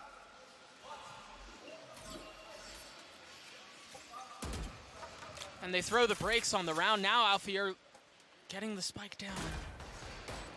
And Angel close by, waiting to pounce alongside the rest of Fnatic. Can they get around on the board here? Angel's in trouble. The Guardian gone. 2 pistols left, and one of them's a classic? I just don't know that there's enough there. No, there's not. 3 for Alfie, 4 for Fnatic, and full momentum ahead. Even when discipline is shown from Navi, any single one of these players left in these situations for Fnatic can bring it back. And when you have the gun advantage, absolutely. Alfie are also recognizing there, Angel the only player with that Guardian. Let's take the fight to them. They recontrol Waterfall. You honestly think Navi maybe should have pivoted one player back over to help him. And while Navi took A lobby control a little bit better, actually did challenge it for the first time in that eco. They go for it again. But Fnatic already knows the type of flavor that they go for on it. It's less investment. It's not a seized nade. So I would expect later on as well for them to challenge that. Alfir is going to go for a lockdown. He just picked up the orb on C Mound. And Navi had to expect that this was coming. Haunt popped. CNET finds a corner. Oh my goodness, oh my goodness! You can see the molly coming in late from Alfir there. Yeah, timing just not there. 4v4 here on the round, and now the spike. Oh, Chronicle. Can rotate out. They didn't get the spike down yet, yeah, that's true. Not even the site. Chronicle's trying to find some space. They look like they want to challenge. Yeah, Angel's in a spot here where he can split things up though. He can play spoiler if the timing's right. Oh, and it is! A magnetic flick out from Alfier, or from Angel, excuse me, onto Alfier. So trying to recoup what the situation is, understand the game state. He's all the way up in this spike. Seen as the one person here. Audible upon audible as Angel finds another.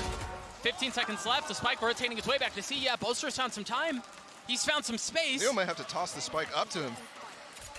Yeah, he will. Package delivered. Now spike planted. They're going to have the Cosmic Divide to work with 2. 2v3, just like we just saw. Better guns here for Navi, though. And Leo's healthy. And they convert this Boaster with a massive one, but it traded right back. Leo in this 1v2. Still in a decent spot here. The onus is on Navi to take the space. What can Leo do? Oh my gosh, he's gotten into a 1v1. He just saw the gun drop, and Leo with the clutch! Leo is outrageous! So deflating for Navi. These close situations on the C site going Navi's way, or Fnatic's way over and over. It's just disgusting from Leo. You expect the mound play, you absolutely do. Just pushing a little too far. That's another 2v3 from Fnatic.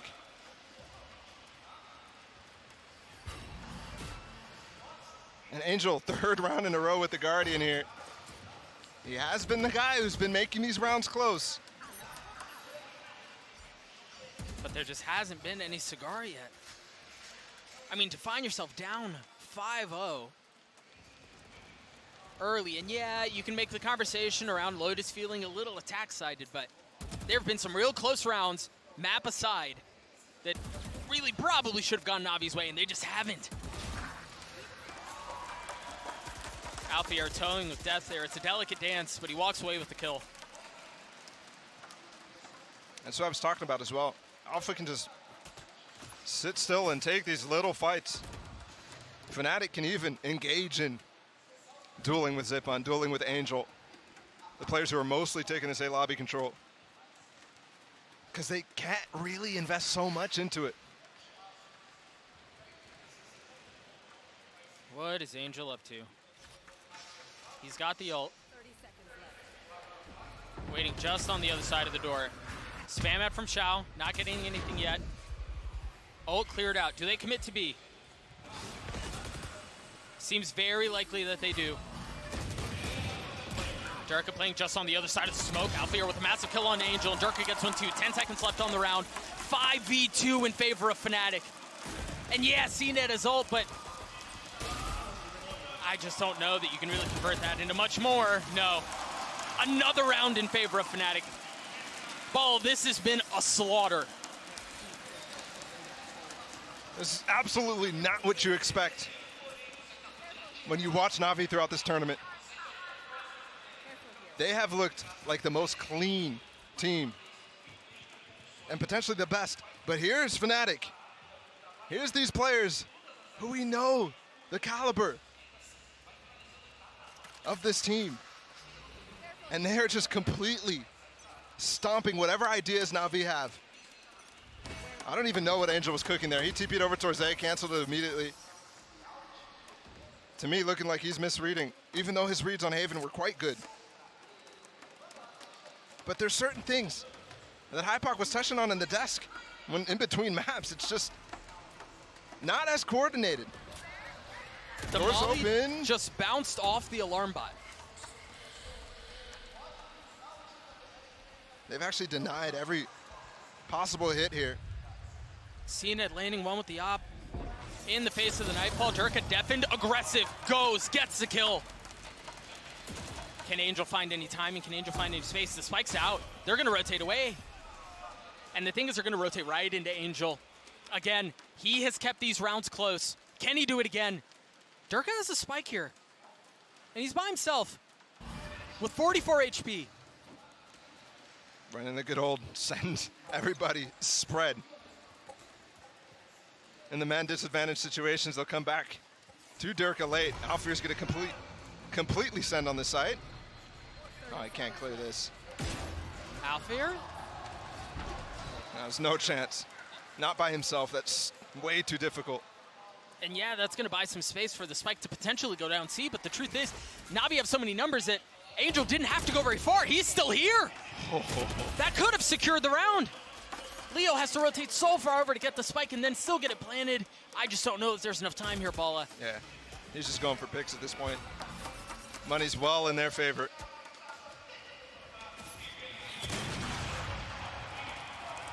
Dangerous game that CNET and Angel played there, but Angel locks up the round by taking out the first. And Durka. And it was Durka too, so you know that easily could have been a snap to the face. And then CNET challenged with the op. I wonder there, you mentioned, was that the orb that missed coming into that? Yeah, it was the Viper Orb that hit off Killjoy Utility and bounced straight up. You wonder if that somehow impacted their approach, yeah. Oh, 100%. That barely even blocked Waterfall, barely even blocked a walkout angle for them. Chronicle has been using the orb right where it just landed on most rounds, so that one specifically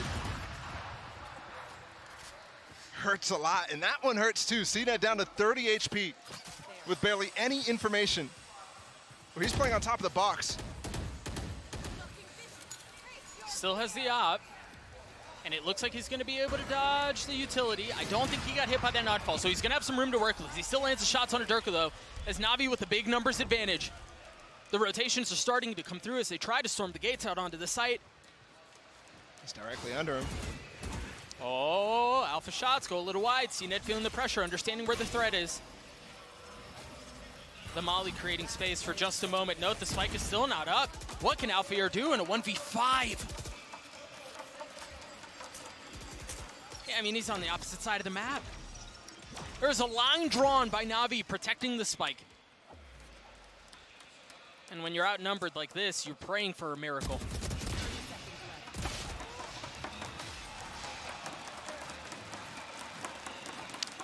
Two rounds in a row for Navi. And it starts to look a little better. The hold there on the walk up from Fnatic.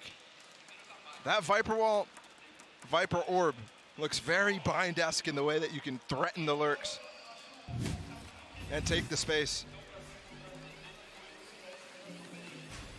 Then the Nightfall combination in through as well, trying to find some space. Seen as the one who shuts it down. And Shao on the door too.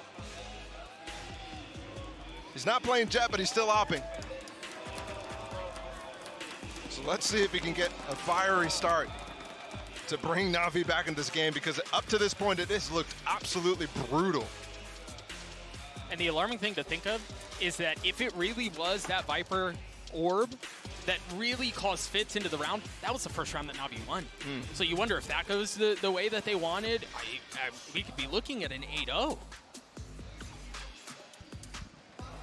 Yeah, especially losing all those weapons too. Would have forced an eco, potentially. You're absolutely right.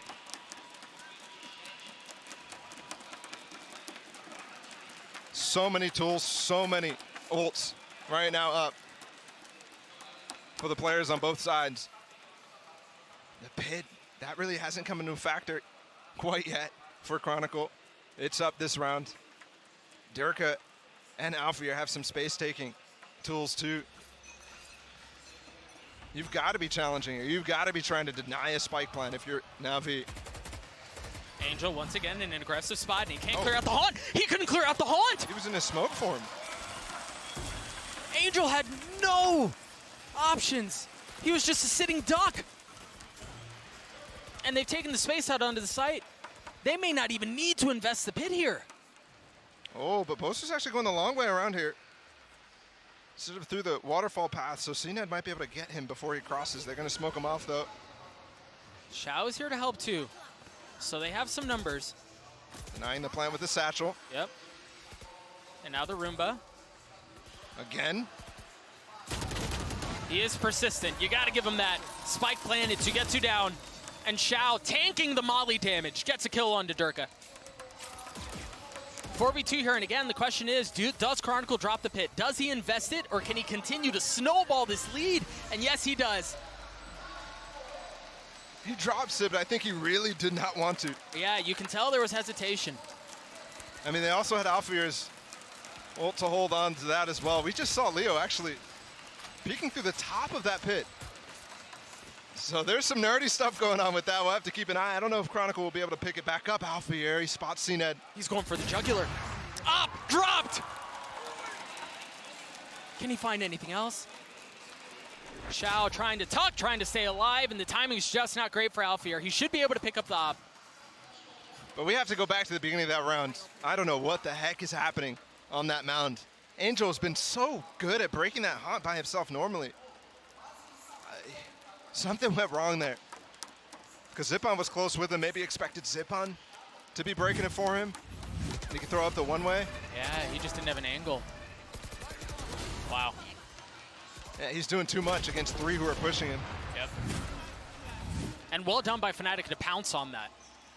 To not just get the initial kill, but to take the space, get the second kill too.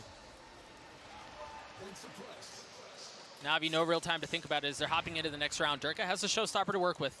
Alfie are playing tight in the smoke, but look at how far up this duo of Zipan and Angel have gotten. 1 for 1. He's still there, and you weren't expecting Alfie here. They're playing this so cleanly, Paula. Even the alarm bot on the other side of the Viper wall to make sure they're not getting pushed. They're just so careful with every aspect of the round. I don't know, that's twice in a row where we have the exact same start. Granted, Zipan got 1 kill at least to make it slightly interesting.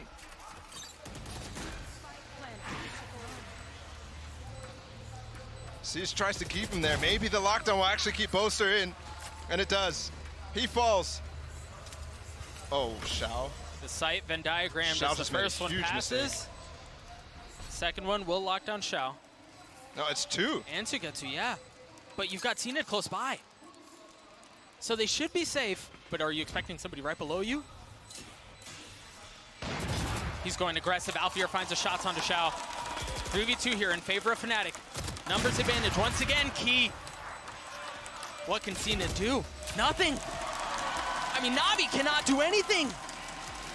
Another round for Fnatic.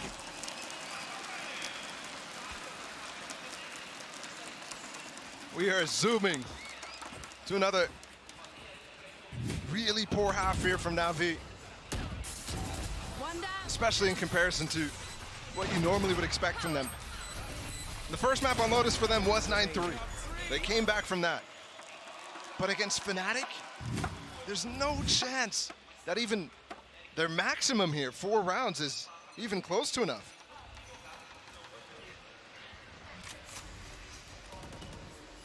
Remember here, it was Angel who previously took over to bring NAVI back onto their Lotus map, but it just feels like Fnatic are so prepared for his antics, for Zipan's antics. Yeah. How many times have we seen them try to aggressively take space just to gladly welcome it and receive? I mean, particularly, Angel's been not a non-factor when they go for those types of things.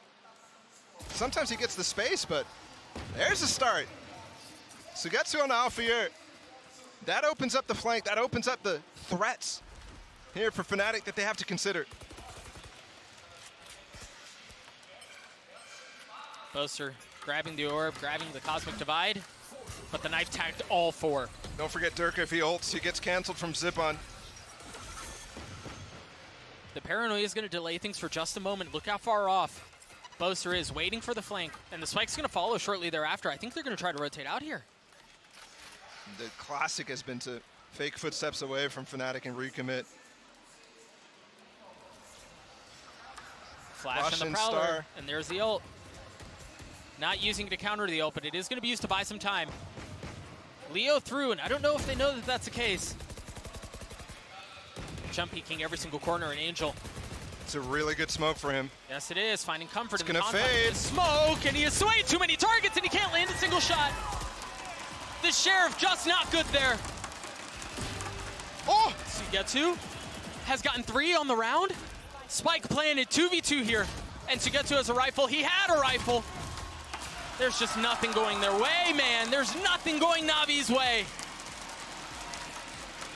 What a clinical performance out from Fnatic. Looks like we're going back into history here. And looking at the Fnatic versus NAVI core from online, where they have been firmly in the lead. Their matches on LAN at Copenhagen in the past have split, and Fnatic has made such tremendous upgrades in the offseason. Well, there's a double op setup for Fnatic on attack. That's just them using all the extra money that they have. I mean, I guess if you've got it, Oh, right? that sees Nate actually almost catches 2 players. Alfier took a little bit of damage. Durka did as well, yeah. He's juggling that op over to Mount. I think he gave it up eventually. Keep it out of the hands if they end up going for the flank, but Alfier's just holding that. Angel does have TP, he can get off and hold potentially. And remember, it's that dastardly duo on the other side of the map that has just not found success that they're used to. The hit looks like it will end up on C. You have 3 members from NAVI waiting. Showstopper! Oh, he wasn't able to get the height advantage, but he lands a shot anyway onto Shao. CNED trades it back with one of his own. 3v3 here is now all the remaining members in the round scatter. The paranoia good to delay, to buy time. Alfier drops C-Ned. They're split up again. It's the same situation over and over on C. Navi finds some early fight in this, and then Fnatic just claps back. Boaster's giving himself a covey. This is 1v1 between the IGLs. Angel was looking at the ground. Boaster able to clean that up. And now Zipon left in this 1v3. Last round of the half, too. They're playing this so well. I mean, they're not even giving them a fight right now. And then if you do get fights, you're split on both sides. What truly feels like an impossible situation. Just to get to 3 rounds and a half. If this spot right now, Bala, is not indicative of how dominant the round has been, the half has been for Fnatic, I don't know what is. If this situation as well. The Molly, the grab well, and the wide swing. Fnatic have roared out on this second map to a 10-2 lead. This is just ridiculous. What a performance from Fnatic. 10-2 lead for Fnatic. We're going to throw it down to Yinsu yet again, who's standing by with a couple of special guests by the way of Tarek and Quarterjade. Thank you very much, Doug and Bala. That's right, I've got Quarterjade and Tarek with me. I just want to say thank you for being here, you know, as the NA representative, because we don't really have any of them left in the tournament. Yeah, I think it's awesome. It's a really cool opportunity for creators to be involved. I think me and Jody and the rest of the guys are all having a fantastic time, and the atmosphere is just insane in the arena. Yeah, it's your second time as well, Jody. We saw you in Istanbul as well. So are you enjoying the Brazilian crowd here? Yeah, I actually am enjoying this experience more just because the crowd is so hype, especially yesterday. I mean, today people showed up, but yesterday's crowd was just so loud that it was like, I've never experienced something like that. Shout out to them for showing up, yeah. Like I didn't even see what I did. No pun intended. I do want to ask you about the game real quick. Who are you guys supporting and what have you made of the map 1 and map 2 so far? So I've got my heart with Fnatic, but my brain is on Navi's side, and I guess that's why they're losing. I am known as the Jinx, so I'm sorry, Navi. I guess this loss is on me. I am also rooting for Fnatic. After meeting Boaster in Turkey, I was like, I'm just a Boaster fan. I'm rooting for them. I'll hook you up with a sticker. He's giving out stickers at this event. Yeah, so hell yeah. For the next stream, you'll have one. Now, FRT, he's going to be going up against you, Tarek, in the show match. He had a few strong words to say yesterday. He was giving it, so you want to respond to that? Interesting, yeah, he's been the nicest guy. I met him for the first time at this event, but then I heard he was talking smack, and I actually loved that. But we'll see who's doing the smacking during the match, and I'll try to give him a few rounds during the game, and I know my team will have fun, but I'll make sure their team has fun too. Don't worry about it, but we're coming for that ass, okay? We're coming for that ass. What do you make of that, Jody? That's kind of you to allow them to have fun. I'll make sure they have a good time. I know we will. Oh, thank you so much, you guys. I'm sure the watch party's having a good time as well, so shout out to Tarek's chat. I have to give him a shout out every single time we're here. They'll appreciate that. Thank you very much, you guys, and I'm going to throw this back to Doug and Bala and see if Navi can bring this back. Thank you, Yinsu. Yeah, it seems almost impossible, really, kind of given what we saw in the first half from Fnatic, given the struggles where Navi tried to put their playmakers in space to take over rounds. They weren't able to convert on that. They weren't able to execute. It just seems like they don't have nearly the same oomph that we've seen previously. Yeah, and the control that we even saw from Fnatic on Haven, too. I mean, that did go down to the wire. It didn't go to 13-11, but you did not expect that to carry over into this map, and 10-2 now. Fnatic is racing towards the grand finals in this best of 5.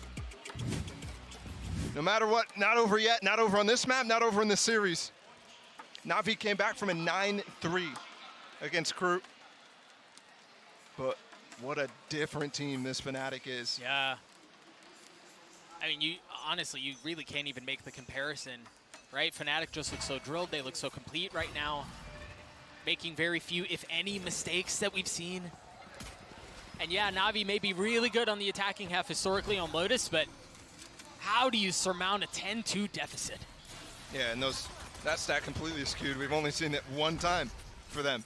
I think overall, sure, it's good, but let's see this fight. Angel versus Alfier. He gets the jump on him. Up on top of the root, and Angel finally gets some control back. This turret, this alarm bot is down. But with the wall, they've actually denied them the space. They're going to try to wait out the fuel right now. CNED looking for a target, looking for a head to take. Thing is, Fnatic have 3 members here already. Yeah, but they pivoted through the door. They've read the situation well. Chronicle was staying up towards heaven for the majority of that. Note here very quickly, there's not a lot of utility on the side of either of these teams. Leo has a little bit. But this could be chaotic. Well, Angel's not even in the fight right now. There's 2 players holding the breakable door. Fnatic attempting to take the site back. Boaster pushing through the smoke, and he may have bit off a bit too much. Kills getting traded back and forth. Dirk and Leo, the only 2 that remain. Numbers in favor of Navi. As the Prowler goes aggressive, Leo gets the shots. And that's another kill now. Dirk on the tap. Oh, the timing not great. That could have been problematic.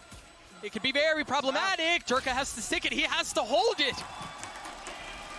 And it's around for Navi. That post plant definitely fell apart for Navi there. It felt like multiple people were on different pages. They're holding onto the breakable door. They also had a little bit of heaven control, but CNED backs off of it. That allows that flank through door by Leo to come really, really slowly. And then Angel and Sugetsu were the final wall for Fnatic to get through. So they gave themselves at least a contingency plan, but still not the cleanest. Angel gets across. Yeah, but they know where he is. He's isolatable. And this is where Zippon shined in their first bout against Crew. Was on this attack side, was finding early picks actually. This felt very comfortable playing on this map.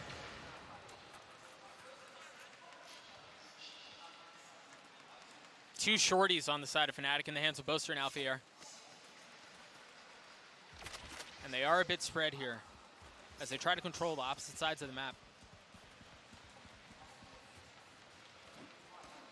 And you could tell actually the difference between how Leo and Zippon approach their role.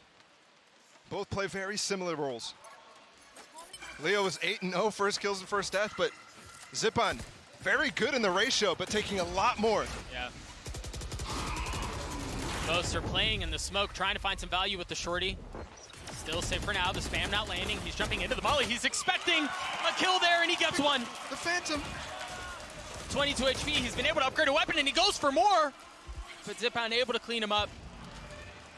Remaining guns on the side of Fnatic, not great, less than stellar. And now Alfier's left alone, he's isolated, he's late to the party. And he's been good, but I don't know that he's been good enough to win a 1v3 of the Classic. Now the interesting part about the lead here for Fnatic, if they let this slip even a little bit, it's not a situation like, for example, their Icebox comp or some of their other compositions where they can get free rounds eventually with the ults. This one's not nearly as powerful on defense, at least. Maybe on attack you can make that argument. But it's much too soon to think Navi still has a real chance back into this.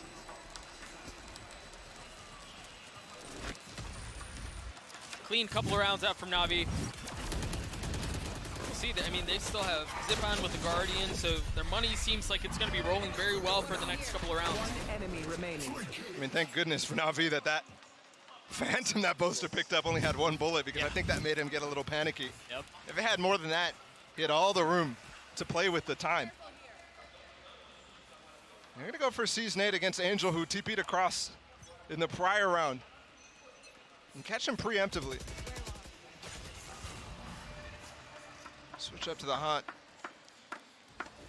And they've cleared out the back of that spot. And just looking for Leo right now. Turret's gonna spot, no swing off of it. Patience out from Leo. That wall completely spammable. Zippon trying to find it with the Guardian at that range. Reminder, Leo still has not died first in this tournament. Very well played from Angel there to draw out the Kojo utility. And yeah, they have to invest a Prowler to clear out spaces that they probably should have had at the beginning of the map, but Fnatic have done such a good job of investing that utility to create control in that space. Sugetsu had a deep turret. That Boaster just broke. But knowing that's up, Boaster also knows Sugetsu's close, but huge kill out from CNED, and they've got the advantage. Boaster's still here, though. He's still close by. He takes a step back. How much more can he find? 4v4 here on the round. Shao getting the spike down. I like this deep smoke here. They can control Waterfall a lot better that way. Still maybe even play up on the site, but Boaster's through it. Look at Angel's positioning. He hits a timing right here. He can secure the round for Navi. Meanwhile, the rest of the fight has to hold on the site. They have to be able to buy time for him, but Boaster and Leo playing spoiler. And they're gonna go aggressive. Zipman's down. It's all on to Angel, and he's not able to do anything. Boaster gets 4 on the round. The defuse is gonna come through, and Fnatic get to 11. They're just playing so good. No matter how Navi try, no matter how optimized some of their hits are, Boaster to find one to escape. And there's no utility there because he picks off the perfect person. And Sugetsu, who has the utility to clear out his space. And his safe haven in Waterfall there. A 4K. Let's get freaky. For the IGL. Oh, and he's feeling it. When does Navi play? Yikes. That's harsh. Yep. That's harsh. Fair question, though. Oh, they read? They read him! Hey, he's just forced out there. The nade going through. Wasn't even a season that, too. He just TP'd right into it. I mean, Fnatic have very comfortably camped out in Navi's mind right now. In Angel's mind.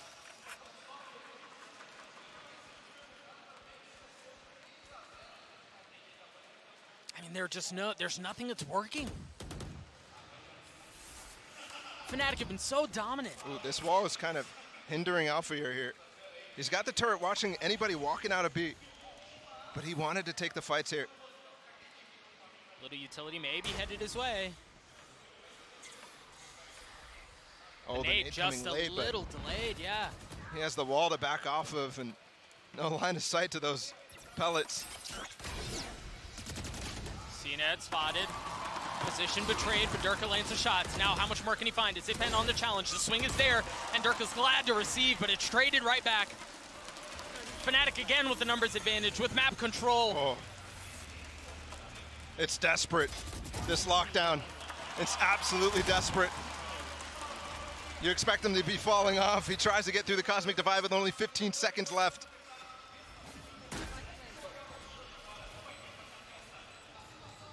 Navi just look lost. Yeah, Navi just look lost, man.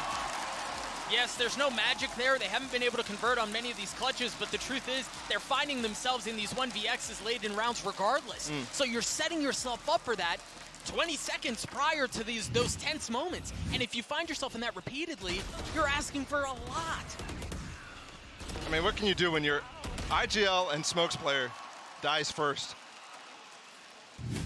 And the thing is, they didn't recognize that nade came through in the prior round, or that there was any attempt at all. Yeah, yep. Actually, it didn't even come in. They just used the haunt to clear it all out. Navi really just feel like they've kind of whimpered into this series. Yeah, they had to run back at things on Haven to keep things interesting, but even then, it really just felt like when was Fnatic going to close it out? Yep. It never really felt like Navi were in control.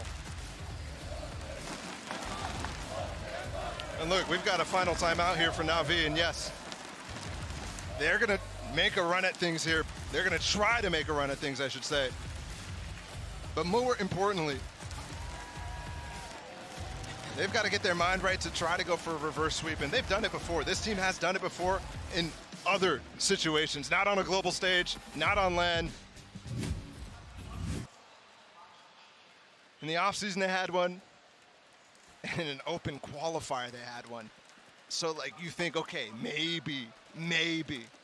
But not with the Navi that showed up today. Not with what we've seen so far in these first two maps. I mean, they look like a shell of the team that we were all touting as the best here. Given their performance, I mean, yeah, it seems very reasonable, but they just look so incomplete right now. This does not look like the same team. Well, I think it's Fnatic in a lot of senses. Just the raw power of a player like Durka. Ooh, is this actually not clear? They break it, and they get 2 players up inside the B corridor. That could definitely trap a player later on, especially with the way they play the off angles.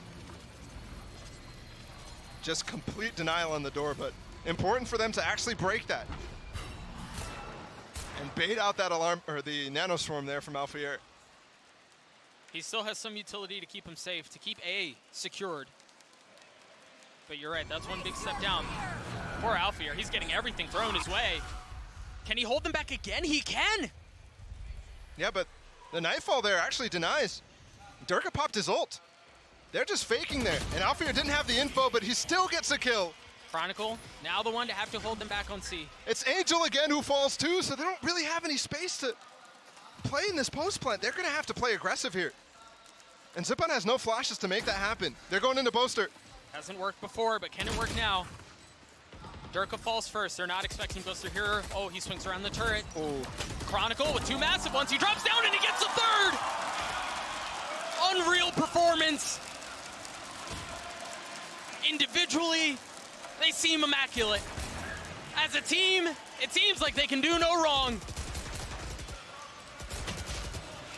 And it's another round, another map in favor of Fnatic.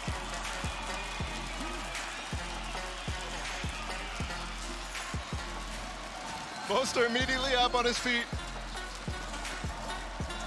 asking the crowd to give them more, asking the crowd to start thinking about sending Navi home. We're only 2 maps in. I think the expectation was a insane Navi, was the Navi that we saw against Crew, the Navi that we saw against Secret, the Navi that we saw take down a favorite in Leviathan. And maybe the fans were right and the pundits were wrong, because Fnatic are that team. Man, everything, again, really everything going their way. Fnatic just looks so strong right now. And the questions around Fnatic just seems like such a distant memory right now. Oh, it's gone. It's gone. I mean, I don't even have a thought in my mind about that. Not the Fnatic that showed up at Champions in either state. That team is long gone. Long gone indeed. Unreal performance out from Fnatic as they take down Map 2, Map 3, and potentially the last on the other side of this break. We'll be right back.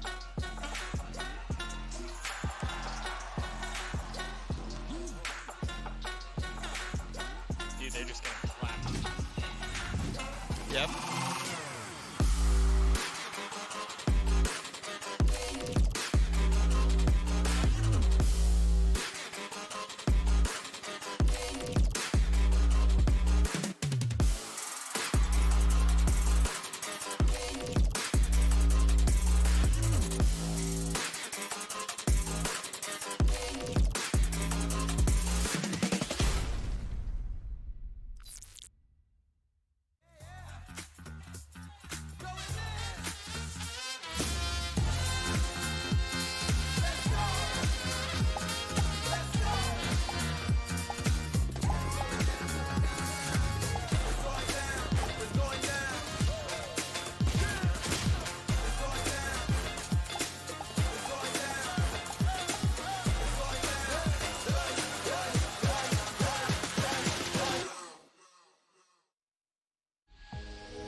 Red Bull gives you wings.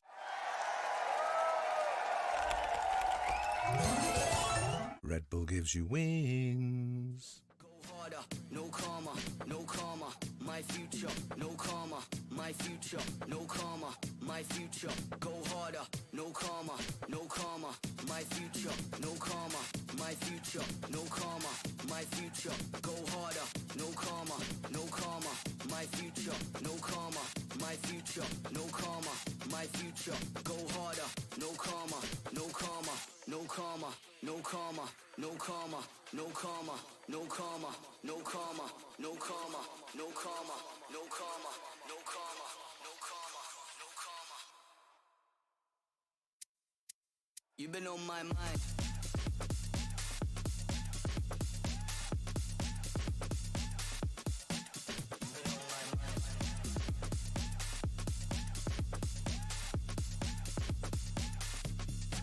You've been on my mind. You've been on my mind.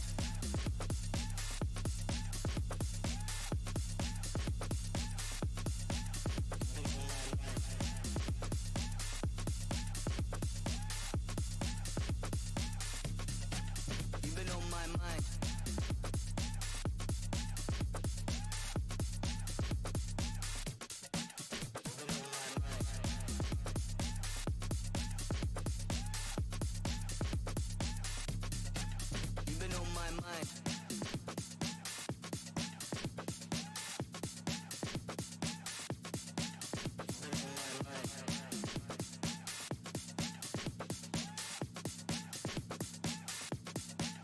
You've been on my mind.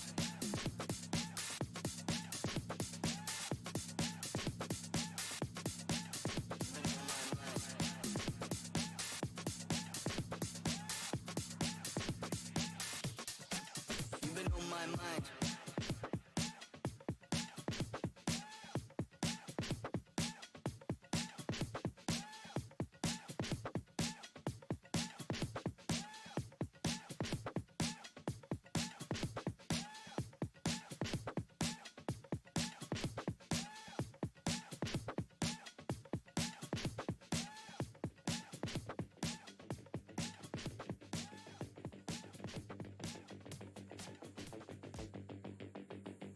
Show 'em how you like it. Wave around and around. Shake it up and down. Girl, break it down. Show 'em how you like it. Wave around and around. Shake it up and down. Girl, break it down. Show 'em how you like it. Wave around and around. Shake it up and down. Girl, break it down. Show 'em how you like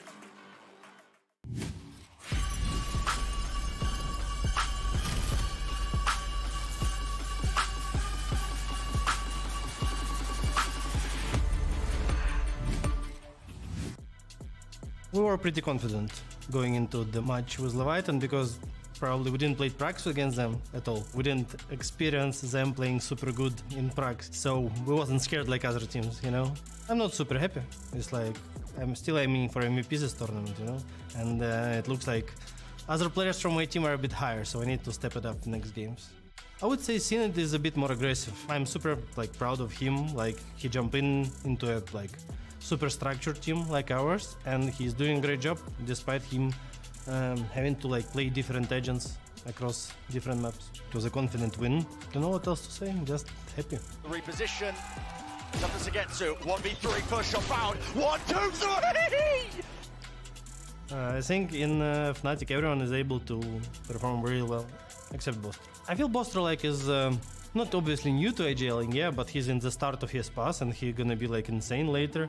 But at this moment I feel pretty confident playing against him in terms of counter-stratting, in terms of everything related to AJL. I would say I'm natural born leader, but the traits which required to be good AGL, it's only experience. You need to try something new all the time, then remember which worked, which not. Just a lot of tries, a lot of mistakes is what makes you a good AGL. Good luck, have fun.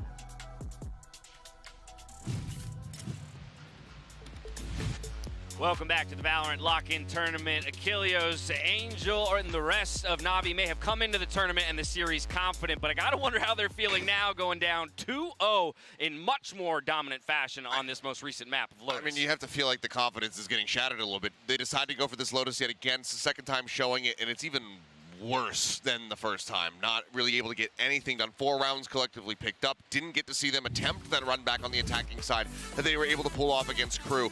This was just brutal. You can tell that Fnatic have had this map workshop. They have been ready, and they also studied the ever-loving hell out of what Navi ran. Yeah, and talking about that matchup in the IGLs that Angel was mentioning himself, it felt like he, as an IGL, was unable to find the read on this defensive side. Initially, they had some good ideas, I think. They were struggling with early information, so they started getting aggressive, taking a long, taking mound. That was initially successful, but then immediately, Fnatic, they take their pause, they pivot on over, they have the read on it, and are able to punish it. It felt like Fnatic was one step ahead on the ideas, on the calls for that whole first half.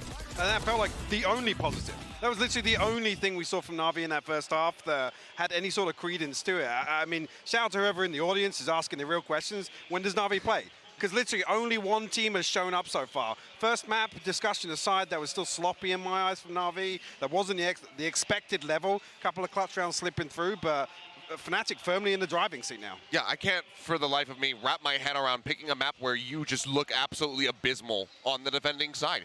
0 out of 10 on retake attempts there for the side of Navi. Why do you keep doing this? You got brutalized by Crew on that defending side. They still like to go to this map. We know that they have stronger maps in this pool. There's things like Ascent that are available, and they leave it for the 5th map. We might not make it that far. The crazy thing on the back of that as well is Fnatic win more 4v5s than Navi win 5v4s. Yeah. Like, that is just an outrageous stat. Yeah, statistically, you want to forget this map if you're Navi because nothing looks good for you. Yeah, now that puts them in such a brutal position now where you're down 0-2, you play into a map where they should be favored, right? That was Fnatic's first ever official there.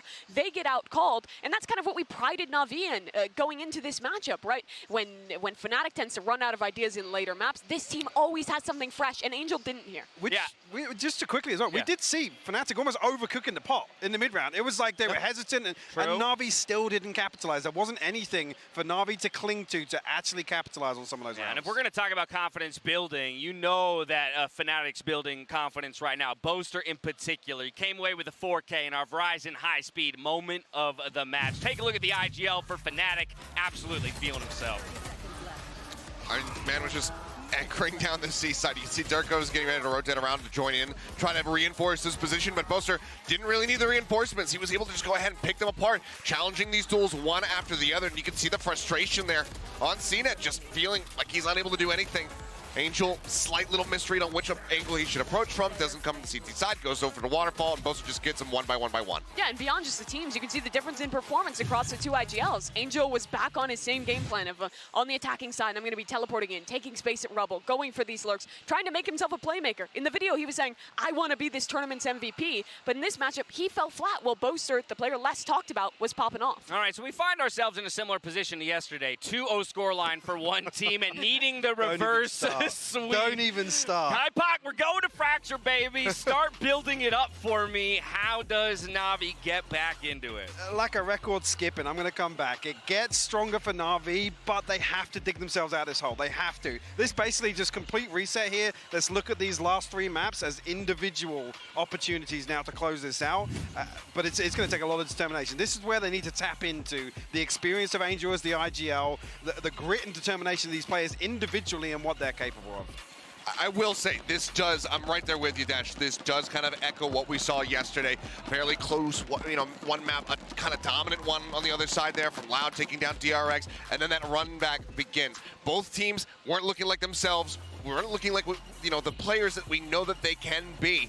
Now it has to be the turnaround for Navi. Well, if Navi's going to do it, they got to arm themselves with the proper tools, Mimi, here in the Prime Gaming Agent Select. Navi has been playing this double controller composition. Despite the Omen nerfs, they've still been leaning into that one, playing Angel on the Cypher. They are going back to that composition, but my question is, on this defensive side, picking that Cypher, oftentimes playing these setups that are heavier towards one side, leaving Angel to anchor, that feels exploitable with Dirk on the Raze.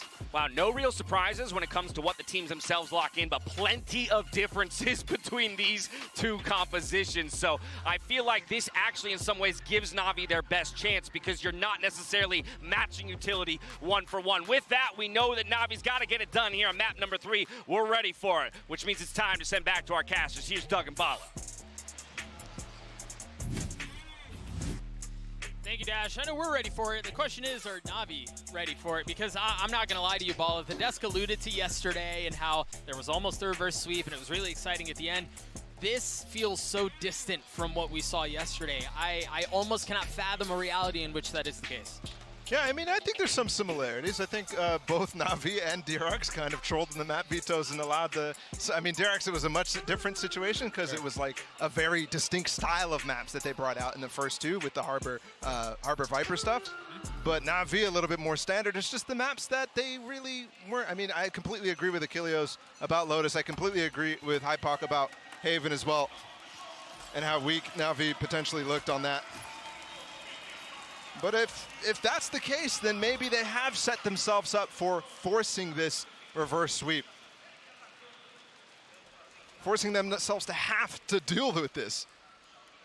And now it's having to deal with the attacking side from Fnatic here in this opener to Fracture. And this is the half that Fnatic started on against 100 Thieves. And it looked very good. It started off with them farming orbs. Mostly funneling them to Boaster, though. This time, Alfreer is the one who gets one up. Slow approach in the first 40 seconds, though. I don't think they've noted the wall here from Sugetsu, though. This one's going to be difficult for them to get through. It looks like they want to do a sand crunch. And this Viper wall's blocking both sides. Ooh, that nade is good. CNET able to apply some pressure and provide some space from the opposite side of the site. This gives them a massive pocket on the backside here. Sugetsu playing up top. He's got light armor. The nade not going to land for now, so he's still concealed. And they're able to swing out and apply pressure from opposite sides. Clean shots out from Navi. And Dirk is in damage control. Picking up an orb. And that was clean from Sugetsu on the site there. But also, you really expected this wall to give them more room to actually work with and pounce out of. But the pathing that they took, the spike going over towards drop, if that person falls, he was by himself. They're really having trouble getting that back in there as the smokes fade from the first denial of the sand crunch. That's the start you need from Navi. You need it to be clean. You need it to look like the Fracture that they brought out against Leviathan. One enemy remaining. The truth is, I think for the Navi faithful, you take almost anything at this point, but that is an excellent start.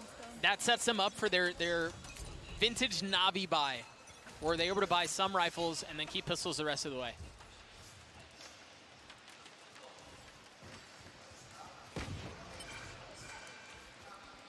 This is the third orb now connected for Fnatic. More than halfway to having Alfear's lockdown in play. And you know how big of an impact it had in that series against 100 Thieves. They're going to get a second, and I think they're going to just go on an orb mission, even potentially go all the way back to Dish. Feels like they're Shao's playing a here. He might peek, but they're nading him off, yeah. Yeah, I mean, they got what they wanted. They got what they came for. Boaster's calling. He's going over towards drop. Hey, let's go for all four. Yeah, one more, and Alfreer will have his ult next round. Yeah. Just one more orb. Sugetsu's here to try to deny, but he's up against 5. There's the molly. Avery will get a couple vulnerable tags. But the nade's going to help. But oh, they're going to fight. Oh my gosh, they are. This is dangerous now. I think the utility provides enough cover for them to secure it, yeah. I mean, hey, this is already such a successful eco round. They're going to have his ult next round, no matter what happens. Unless he somehow doesn't die, doesn't get a kill.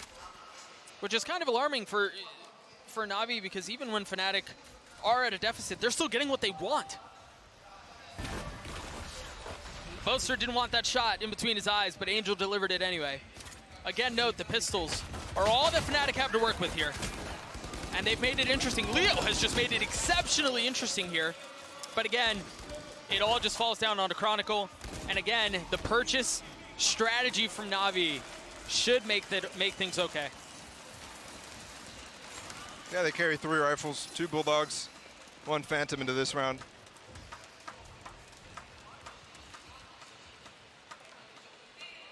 I do wonder as well how the slight shift in the weapon preference for NAVI has actually affected them in this. Because obviously Fnatic going for the light armor strat. Right. And the switch is what I mean by Zipon picking up a Phantom, Angel. I think both of those sometimes we're picking it up. But it does feel like a wholehearted shift from a lot of different players here.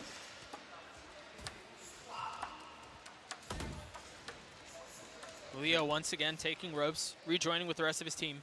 You 100% expect here for Alfir to go to the underpass ult. Remember, there's no Brimstone on Navi's side. Not that it would have mattered anyways, because there's no way two of these ults would have gotten online at the same time in this round 3. And they will ult. Leo's stuck here, taking a first duel against CNET and Zipon, and he'll get the first. He might get the second too, he does. And a third, honestly, is around the corner. But the timing just not favoring Angel. He swings out just as Leo has vacated the premises. And they're going to rotate right back into him. You might think Angel there is late to clear with the rest of his team, but he actually put a camera down in tree at the beginning of the round. Oh, they knew. They knew. They had the fault line set up, but Leo wins it out without needing the help. I think he actually rushed to get back into that while Leo got those first 2 kills, and Leo heard him. Okay, Navi making a run back at this thing. They're all off the site.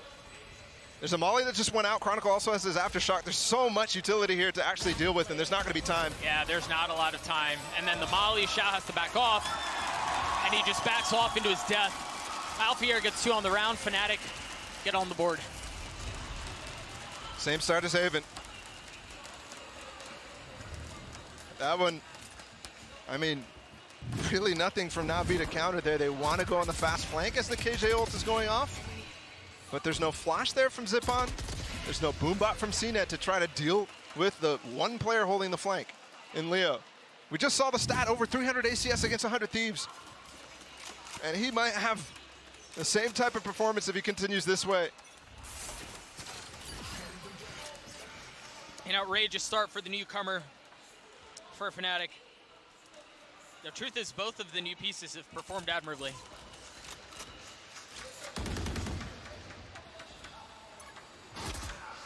This time it's Alfier feeling some pressure on the northern side. This is where the Omen shines, is in that A-Halls. And that's why Fnatic's avoiding it. And there's a little bit here for Angel and Sugetsu. They're going to clear this, actually. Fight in front of the Nightfall. How much more can they get? They've already taken care of 2 massive keys. That nade from Zipon as well is huge to actually allow Angel to escape there while they fight in front. Sugetsu takes the first peek, then Angel takes a different angle. What? Again, things keep clicking for Fnatic. Just when it seems like Navi may have an advantage, Great Fnatic flash. seem to stick around. An excellent flash, you're absolutely right. Alfier and Leo fall. Chronicle has plenty of money to work with. Now, this is where Navi faltered, so to see them again actually come out with this round is very important when we talk about form, when we talk about how they look coming out of the gates on the rest of the maps.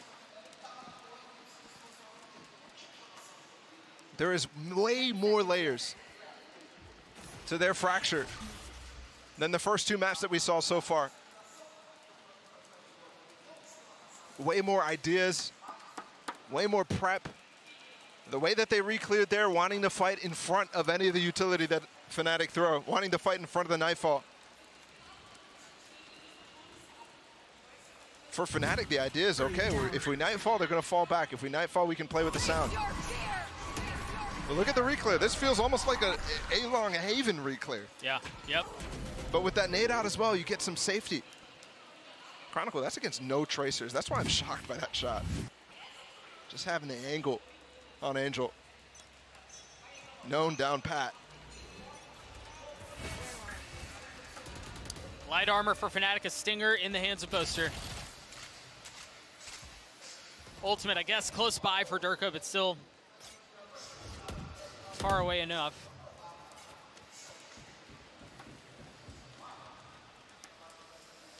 Once again, they regroup on the southern side. You get this buy up because of how clean That round where Leo caught the flank was when they had the ultimate up. Hasn't been a focus on the orb since then. It's gonna be a flash here. Zipon can try to challenge. They could also double flash. Remember what we were mentioning moments ago about how difficult it is to take this Halls against Xiao when he's playing this Omen. Not only the one way, but then the long, deep, very narrow hallway allows for that paranoia to do massive work. They're gonna split. Oh, and he's not able to take off. Well, he's by himself. There's no utility at all for him. And they are gonna get Halls control, but how much more are they gonna get, or are they gonna get stuck? CNET takes care of Boaster. The spike's still not left Halls. And now they have utility dumped at their feet. They can't find any room to breathe, any room to work. They're gonna have to fight out of the corner. They've been put into an Alpha here with 2 massive kills. Xiao dancing around, drops the spike. Oh, that could have been trouble. That could have been disaster.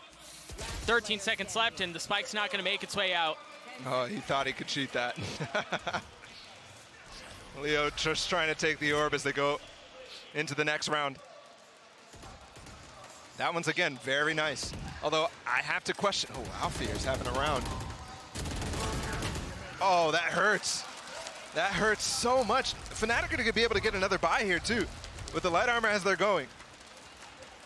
This is going to be really frustrating for Navi to go up against. But this first engagement, that's what I was talking about right there. CNET finding Durka. When there's no utility thrown for him at all, he's by himself coming on a drop. I think what Fnatic's thinking is there's so much presence with that one-way going off, with the nade going through, with the flash as well from Zipon, that he can maybe find a backstab on the players. But after that initial utility, Navi just backed off. They weren't necessarily playing full send in towards Halls. Angel spotting one, but does he expect the other 4 members here? Oh, danger for Angel. Zipan falls. They got the pinch on the backside, though. CNET actually got the push out of drop. And that's just going to force him right into B, right into the welcoming arms of Navi. 4v2 here, and again, Chronicle doesn't have very much. He drops the stinger that he once had. And now the spike out of reach. Navi should be able to secure this round, should be able to get to 5.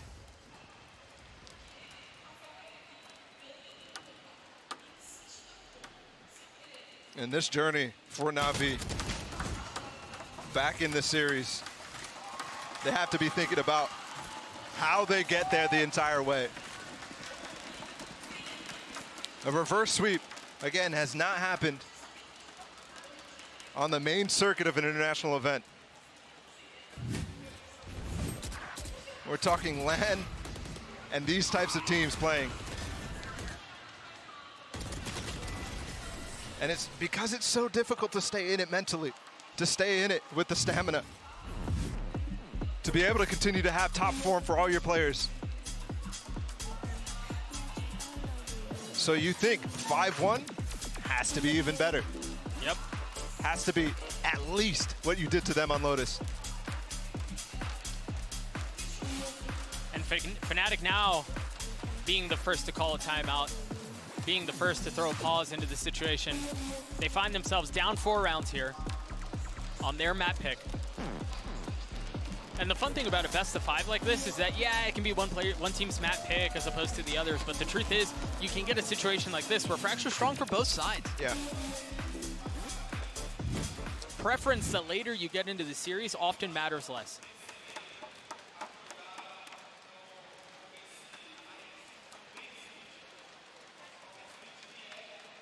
And I want to very quickly give some love to the Game Changer scene because there has been a reverse sweep on LAN via Game Changers, but I want to go back to what you were mentioning because it is so much of a mental fight, right? Like you have to stay in it mentally. You have to be able to go round after round, and this is where it becomes a marathon, right? You got to be thinking long term.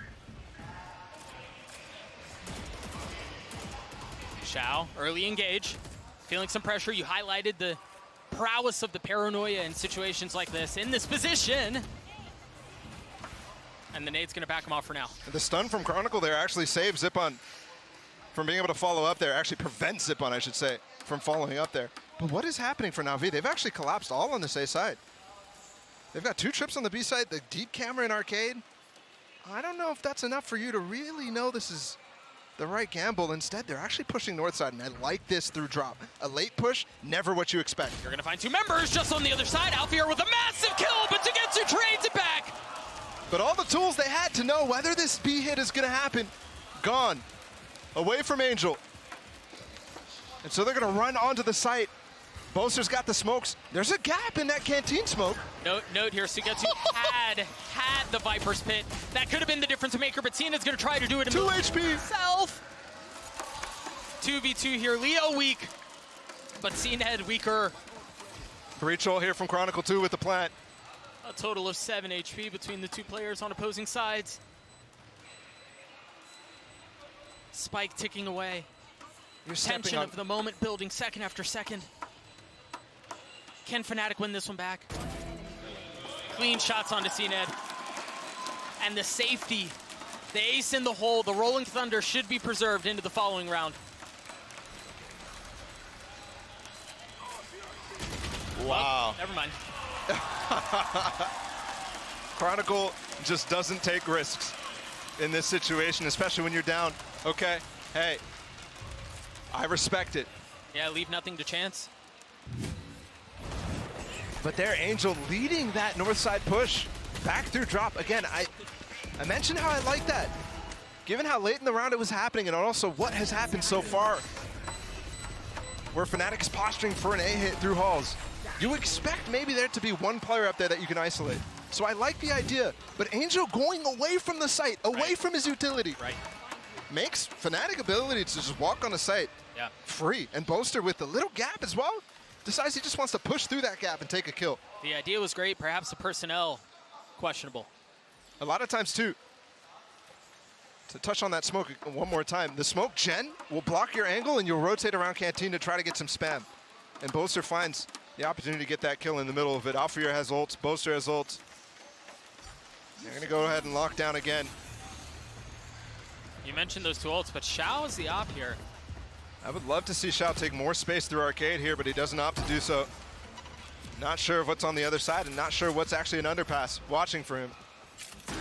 One player was detained, so it's going to be a momentary delay. But this looks like it's going to be a 5-man approach for NAVI. Xiao and the smokes too, so they have to wait entirely for that. Yeah, they do have Zipan's ult here, and they do have Sugetsu's as well. So they have some tools, but keep a close eye on Alfier, who just rotated to the northern side of the map to apply some pressure and to box them in. They're scattering. Look at them on the minimap. Yeah, look at Boaster. He's all the way on A. He's going to go for a late flank through spawn. Will Navi expect it? Will they be able to hold the aggression back? Oh, the ult gets used, but it's halved. He's not going to be able to line up for a molly here. They have time. Showstopper used. Durka. Drop. Boaster gets the kill. Zipan's back on it. 2v2. He's back on it. Is there, but is it going to be good enough? Oh my gosh. Unreal.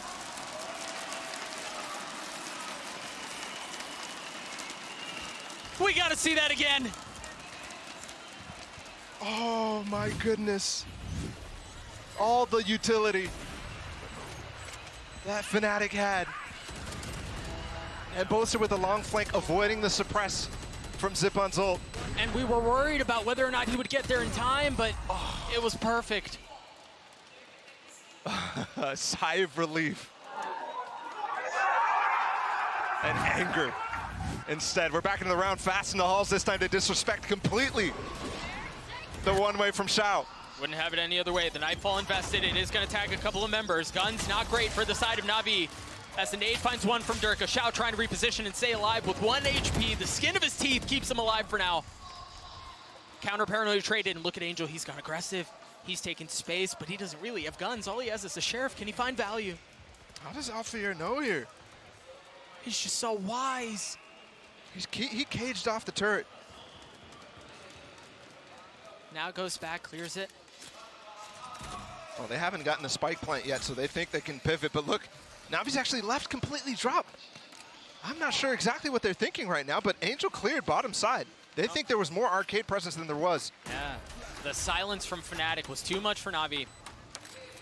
Again, Sugetsu has his Viper's Pit. He's had it for a few rounds, though. A retake attempt from spawn, from drop. There's no flash here to clear Boaster. He will be the first to receive, Oh, too. Alfir just opened the door to bait for him, too. Boaster waiting. The kills are there. Angel falls, and he's got help from Alfir. Fnatic fully controlled the round.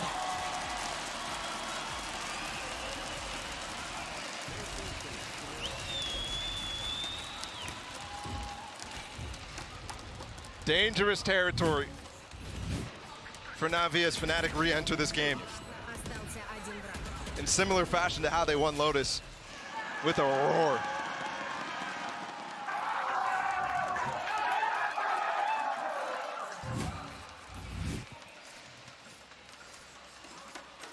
Fnatic fans absolutely loving it. Angel is struggling to find the right calls here.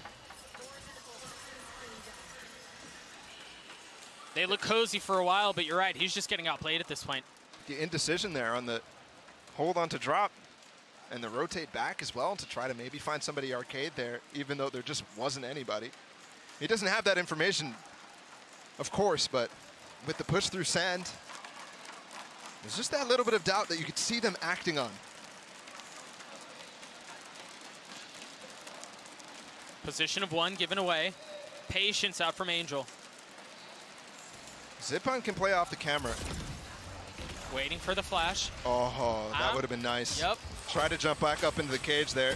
That is an Angel play if I've ever seen one. It does not work out, and Boaster cleans him up for it. Now the leader for Fnatic pushing through the tip of the spears. You see Durka fly across him. Sight taken, spike planted. Note here, Navi have some guns. We talked about the success that Fnatic had in these 4v5s in the previous map. Can Navi do a bit of the same?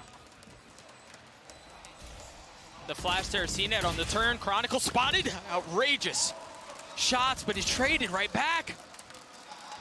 Now Alfir applying pressure. You've got Leo here too. The flash is going to push him back. He takes the challenge, isolates the 1v1 and gets the kill on his zip end. How much more can he find? No. Shao on the trade. Alfir not pushing forward, not applying pressure. 3v2 here for Fnatic as now Alfir chooses to make his move. The timing is gorgeous for Fnatic yet again. We're tied at 5. The lead, the momentum for Navi, gone. All out of that timeout for Mini. Speaking of timeouts, right back at it. And you have to think too about the situations that Navi is putting themselves into and Fnatic is forcing them into. For example, this Hall's push back in. A lot of times you do give credit for Navi there to try to win that. But Fnatic have a flank on them. They have people on site still. They're just playing the situations and the post plants right. Yep. And when they're playing as well as they are, you know, there was a moment there where it seemed like Navi were kind of figuring things out, but it goes back to the questions we've had all series. Like, if you're Navi, what do you do when Fnatic look this good? Yeah. Which is the question we've been asking about other teams facing up against Navi all tournament long. Exactly. The turns have tabled.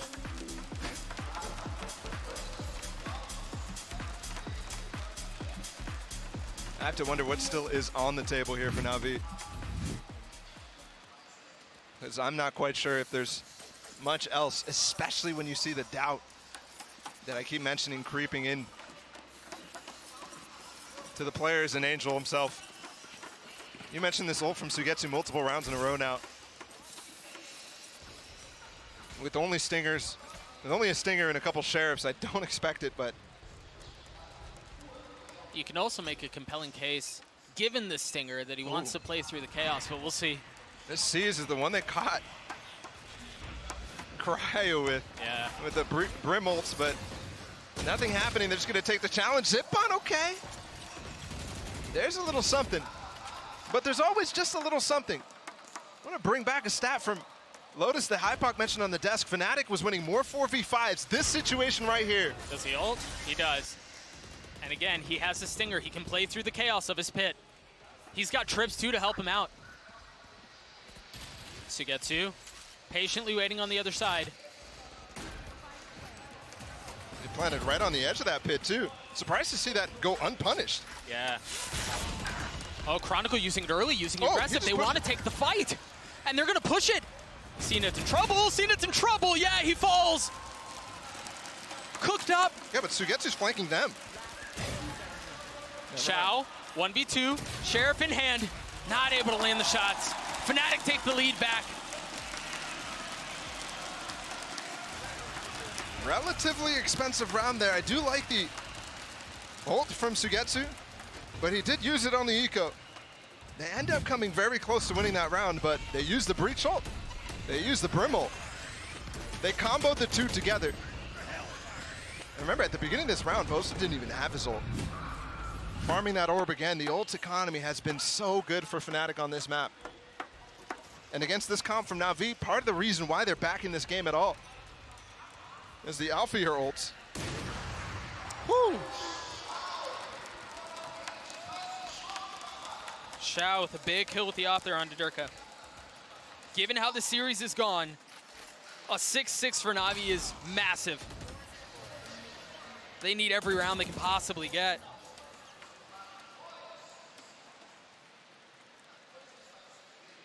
Boaster weak here. Fnatic cutting noise. Choosing to go the silent route. No ults to speak of either. Note here, they've done this a couple of times where they cut noise, and Navi have been quick to rotate off of that, but this time they seem to stay. They seem to be a bit disciplined. Turret tries to provide some cover, but Sugetsu waiting for the head of Alpha here, but no, it's Alpha who takes it off of Sugetsu. Angel on the swing, cleans up Leo. He's still fighting. He's still fighting. Can Chronicle and Alpha bring this back? No. Alpha with a lot to do, and he's just not able to do it. Again, we mentioned how the series has gone. A 6-6 is drastically different from a 7-5. So for Navi, perhaps a glimmer of hope, perhaps signs of life. But it really feel like Fnatic were able to snatch things back. We're going to throw it down to an interview yet again with Yinsu, who's standing by with Davies from Crew. Yinsu, take it away. Thank you very much, guys. That's right, I'm joined by Davies from a Crew now. Hello. Now, you guys played against Navi earlier in this tournament. How do you think they're doing? Did you expect them to be 2-0 down here? Well, not really. I feel like they've been playing a lot better since us. I feel like every single map, every single series, they've been playing a little bit better. Surprising me that they're down 0-2 with this. But I think if they get this map, it's gonna be like 3-2 whoever teams wins. Do you believe in the reverse sweep? You think Navi can do it? Well, I think they like whoever wins this map gets the momentum going, and I feel like they can go to 5 maps easily. Oh, I hope we see 5 maps. Now, of course, you've been on this stage. You've played in front of a crowd. Describe to me how those players right now might be feeling. Well, of course, there's a lot of hype. I feel like the crowd today is with Fnatic. So whenever like the crowd goes to another team, like for example Navi right now is feeling like crowd is cheering for them, but whenever the crowd is silent, it's gonna help you, because they don't have the crowd now, and it's helping you. Yeah, of course, I don't think they have nerves on being on stage. I feel like they have a lot of experience, experienced players. Yeah, I think they don't have any more nervous than anything. Yeah, well, this half, it looks like Fnatic are struggling a little bit. What do you think they need to do in the second half to be able to close this out 3-0? Fnatic? Yes. Well, I feel like against Navi, you just have to play a structure, respect your structure, and expect anything. I feel like Navi just plays around reads, and they just gamble whenever they can. You just have to expect everything, and of course, I think Derke has to kill a little more. But on defense, with Ray's fracture, I think he has it. Oh, thank you very much, Davies, for joining me. Thank you. Well, Davies, he believes in Durka, but Durka certainly needs to step up. Daganbala, let's see if he can. Thank you, Sue. Yeah, the nice thing about this Fnatic roster, though, is that Durka can be 2-11, and they're still sitting comfortably in a tied fight. Leo at 12-9. Alpha, you're playing well. Boaster's had his moments, too. I mean, it's just next man up for the squad. Yeah, it really is. Anybody could step up. And like you said, 2-11 for Durka, and they're still 6-6. Again, 92% attacking round win rate on Fracture. That's what it was on Lotus. Thankfully, it's a much, much closer half. We didn't even really get to see the attack side from NAVI. This time we will. We'll get a chance. Navi waiting as a bit of utility from Fnatic has been invested. The Prowler used from Leo, not spotting anyone. It's a super passive hold here for Alfier on A. Yep. They've got the kill mollies set up for the planter if they go for that corner, but looking for this nade. Where does it go? Up towards drop. Not going to clear this stuff out. Oh, it's going to be a problem as they're going to try to play hopscotch through the utility that's there, but can they? No, we're safe. That's popped early. Popped before the alarm bot. So Angel is able to actually escape, even though he was already low. Gosh. Just waiting. Almost got a second there. Navi with control here, with the numbers advantage. Can Zipan find another? There are 3 playing up top. Oh, the nade's gonna throw him right back into reverse. Sugetsu tries to land the shots, but Fnatic bouncing around their screens. Convert the kills, and CNET finds one, but that's all it's gonna be. Now Xiao left with a couple of members weak on the side of Fnatic. No kills converted. Leo with the defuse. Fnatic with the lead again. The shot's just not landing there for Navi. Nope.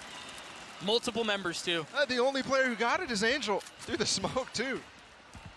That's Sugetsu, that's Xiao. That's the top fraggers for the team in those instances. This is Alfier coming out, finding Zipan. This is where I'm mentioning Sugetsu now being able to find Leo, who is just jumping, by the way. And okay, on pistol round, good strategy, I guess. And 7 stages of denial. You're seeing him go through it. He's angry before, now just frustrated. Xiao dismissed by the Bulldog from Boaster. Feeling some pressure, calling for utility to hub. Sugetsu spotted. Was able to sidestep the fault line, though. Look at how far spread out they are, too, on Navi's side. And it's not the same approach type thing that Fnatic was doing, where they're just trying to farm orbs. I mean, Fnatic's doing a great job denying this space. They already took a fight in front of Tree, not then the kill on Xiao. But at the same time, too, you think about this comp from Navi, and there's not the same insistence on the orbs. There's not the same importance on the ult economy, because they don't have a Brim, they don't have a KJ. Which just means that they have to find the persistence elsewhere. And I don't know how you do that. That's been the question all series. Look at the reclear here from Fnatic. It's going to be late, but so much pressure on Angel to find 2, honestly. Otherwise, they're going to start getting pinched on site. And he spots the flank fast, but falling back here is just even worse. Oh, that nade may kill him. He's got 39 HP. Yeah, he was done, man. He was dead and dusted. The aftershock just to confirm things. Fnatic with another clean round. They continue to march forward. The defuse is going to come through, and that's a prime gaming flawless for the defensive side.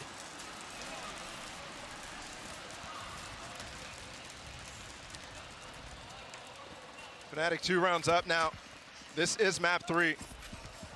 For them, closing this out means they go to the finals. Closing this out means they get revenge on Navi, who took them down in this exact position at Copenhagen. And a top 4 finish for Fnatic, which has eluded them since.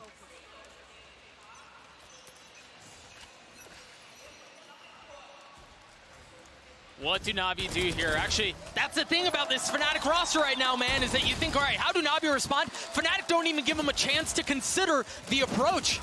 They're so aggressive. What a play call out of Fnatic. The regroup here from Navi immediately on the north side, though. After trading Durka out. Huge disadvantage, though. Losing 2 entirely is horrible. Smoke from Boaster denies the arcade walkthrough from Sugetsu. He's not even in the play right now. That's spike, too. And remember, no smokes here. They can't get on. Yep. What they have to do is maybe just use Boaster's smoke to fall off the site, but even Zipan getting a little damage there.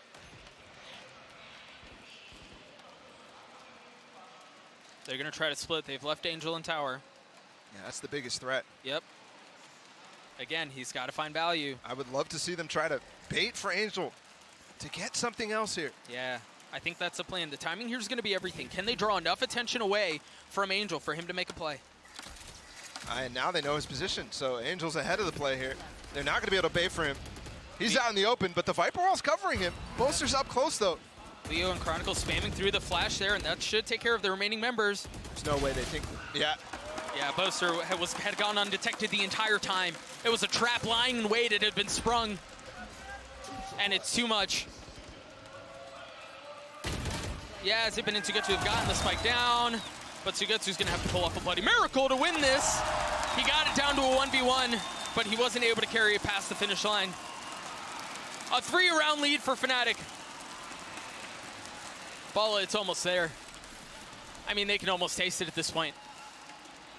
Force Navi on a eco too. The spike money's not gonna be enough here. Maybe for a light buy. This is a roaring start again for Fnatic on the second half. They just continue to come out, especially once they get a taste for the game, a taste for the map, a taste for how Navi want to play. Boaster is having a performance. I mean, he's in his Zen state right now. He's playing with the crowd. He's got all smiles. Yeah, he's as comfortable as he possibly could be. Peak form, peak form. And hey, that's what it took for Fnatic to get to the finals in Reykjavik, all the way back at our first LAN.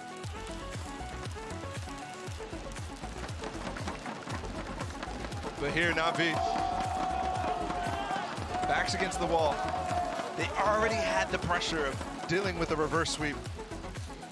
And now, at the very first hurdle, having to deal with this 3-0 start in the second half from Fnatic.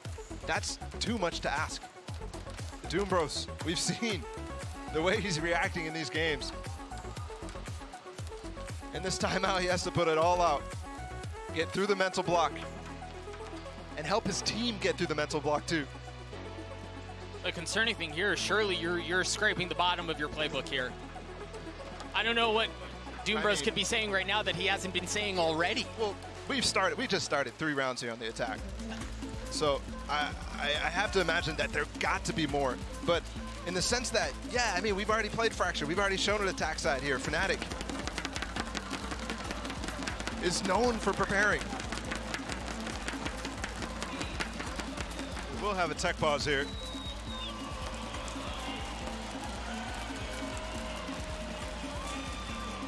Should not be too long though. And you know, we talked about the crowd a little bit, but again, you can hear him, you can see him fully behind the Fnatic sails right now.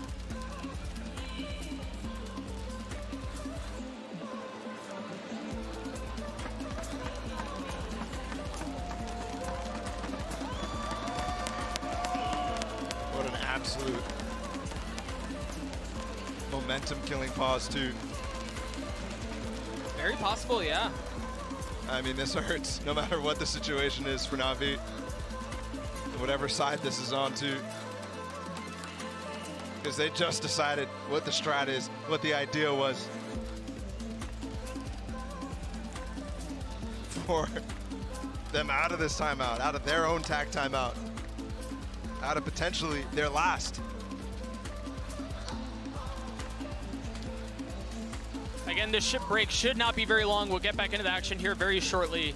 A 3-round lead for Fnatic out of a 6-6 half, where Navi seemed like they were starting to show some life. They were starting to give some fight back. But the truth is, Bala, even if, as I think about the end of the previous half, it was Fnatic who fully swung things back their way. Navi were up 5-1. Yep. For it to end 6-6 is kind of crazy. I also have to mention, we just talked about Durka at the half. Now he started 2-12. He's already back up to 7-12 within 3 rounds. This guy was monstrous in shutting down any approach for Navi on Lotus. Yeah, yep. And if he starts getting going again, I don't know what Navi can do. He was a beast as well as shutting down 100 Thieves on this map too. Any idea that there ever was, Dirk was there to shut it down.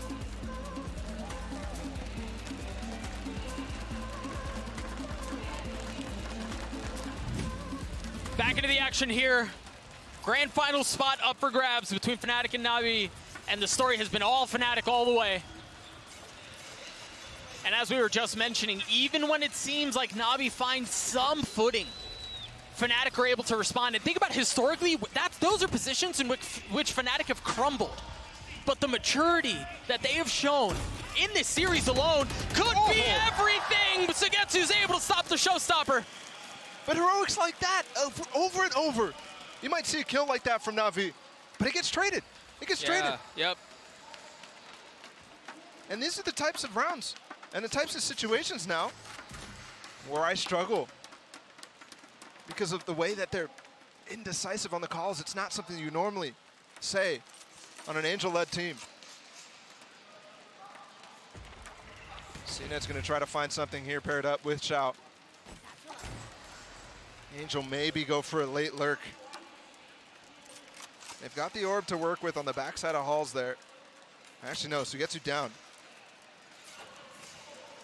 So even if they want to come through here, they're not clear from the first angle. They're not clear on what's behind the next layer. I mean, and Boaster's up close here. He can get a smoke down. He's got his judge. Yep. For Alfear on the other side of the map.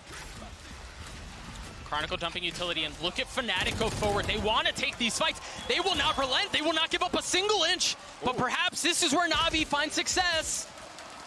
All that's left is Alfear with the judge. Opposite side of the map as well. There's a good call there. Can he find a weapon? Oh, yeah, they're not really peeking this drop down here. Oh, going for the Vandal instead. Champs Vandal 2 for the extra buff. Ouch, ouch. Yeah, that nade hurts. He tanks it though. You're not expecting him there! Oh my gosh, Alfear! 1v1, 3 bullets to tap to draw out Xiao, but the paranoia, oh my goodness, how did he hit that? 2 bullets, he's got to make them count, they're both gone. Switches to the classic at that distance, surely not. Unwinnable situation for Alfear. But man, did he take a run at it. What a spray transfer, are you kidding me? So that went really good from NAVI, actually. Recognizing how Fnatic's like to collapse in the past on the sand push. And just sending one out send, even though they throw the same smokes for top rope and spawn. And you do get that trap out from Chronicle and Boaster just pushing it, but the rest of the players are coming out on site. And so the trades come super fast. Rolling Thunder online for Chronicle. And Sugetsu once again has that pit. But again, they just want to fight a main. Oh my goodness. It's going to hit 3. CNET has gone undetected. He hasn't been hit, but there's a pinch from the other side as well. Fnatic look to put NAVI away. And they've taken a couple of these haymaker shots, but man, this one landed.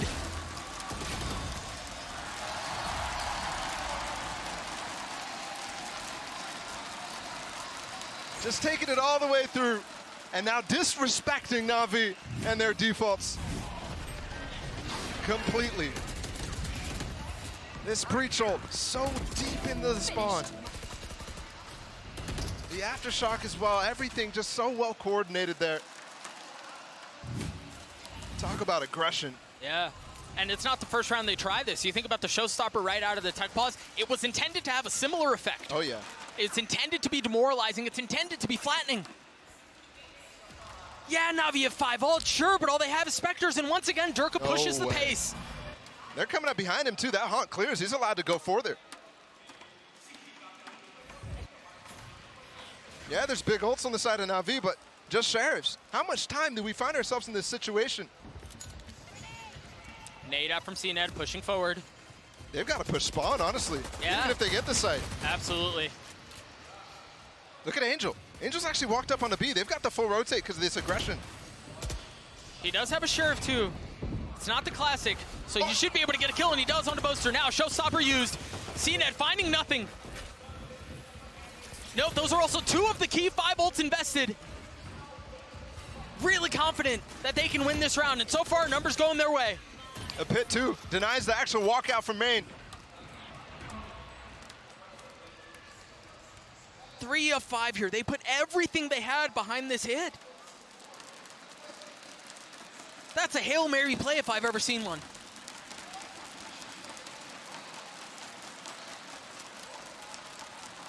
Holding on to dear life.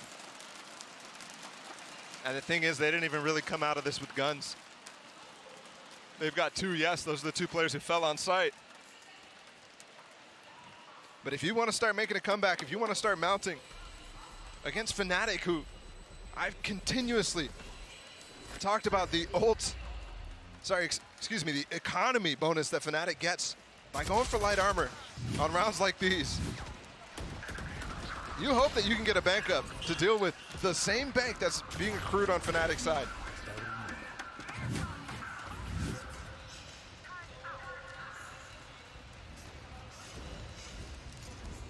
Two-round lead here still for Fnatic. Boaster has the orbital strike, and Alfier has his lockdown. And the crazy thing is, given everything that Navi put behind that previous round, they still have 3 ults.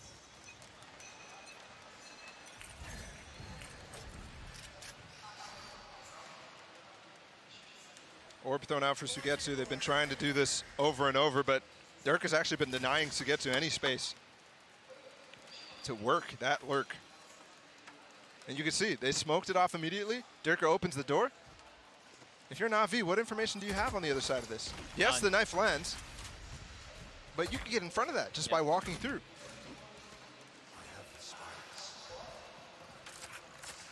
So they'll be able to tap the orb and re-clear the front of this. Oh, Fnatic with a mid-round push-up north side. We saw this actually from Navi in the previous half. Ended up costing them, but Derek and Leo not going for more. And with the door just spotted now from Bosa, he heard it. He's ready, dodges the suppress too. He's got his ult. Absolutely huge. He's not dodging that though. So if we do see the orbital strike, it'll be a moment before we get it. Look at Navi trying to push the Matter into spawn. Big kill out from Durka though, and Chronicle finds another. That was the threat in spawn too, that's gone. Xiao trying to get the spike down and does. But at this point, you've lost really all of your teammates. This ult's not great though. They could actually stay on site, very close. Can Zipan and Xiao do this? Orbital Strike invested now. Xiao trying to get away, and it's Boaster's gun that actually cleans it up. Now Zipan decayed, flashed, 4 members in front of him, and not a single one dropped. I mean, that's just brilliant though. I talk about the ult from Alfier not being great. It's all for them to actually take the bait and stay on site. Boaster just ults him down. And there's no threat from Navi with the comp. Over and over, actually, you're seeing them go for things like this, where the ult economy just rides through.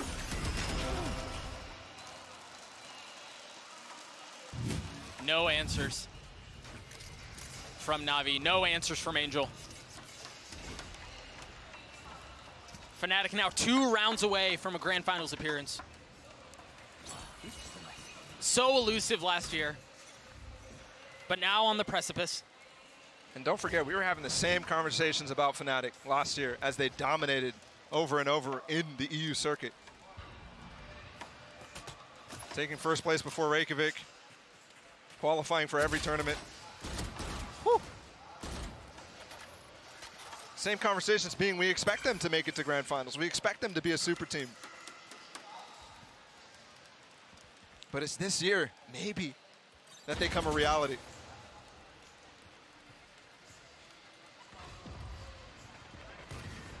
Alfier and Tower, Angel's creeped his way forward. The cage should help provide some cover, and he drops Alfier. Now Neural Theft invested, but Boaster on the trade. That still will pulse out though. And they'll have the confidence to actually push up in the site, and I think they should know that this flank is coming. Look at how far back Chronicle just had to go to make sure that there weren't any funny antics. Nightfall used, Xiao revealed. Sugetsu in a pocket behind his wall. Boaster wants to go. The C's, oh, and the shots from Sugetsu, but Fnatic once again get things back their way. It's now 2v2, turn 2v1. What can Zipan do? He's got 80 HP, nothing! Boaster with 3, Fnatic with 12.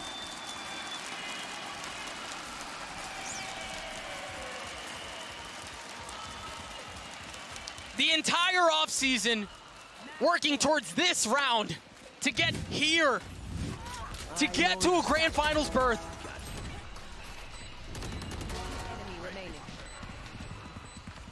The real super team in the world right here. Maybe the only super team built in the offseason. One round away now for Fnatic's second grand final appearance.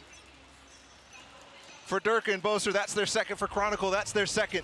Alfier and Leo, that will be their first. What do Navi have left? Durka's going. Of course Durka's going, and Angel dies first again. What a constant. Sugetsu just bails on him too. He was out. Confidence waning, desperation showing. Oh, and hope growing for the Fnatic faithful. 4v4 here though. Zipan managing to get the spike down. It does not look like it will be interrupted. Xiao one onto Chronicle. Fnatic once again in a numbers disadvantage, what seems to be their cozy spot. It seems to be where they play stronger. And it seems like they may just be cutting losses. They don't want it. These types of decisions were actually what let them have a chance on Haven to close out that game, to close out that map. Is keep Navi in situations where they have to fight against the guns, against the economy of Fnatic. Not just these rounds, which end up being quite clean, even though Angel dies first. At the investment of the ult from Durka.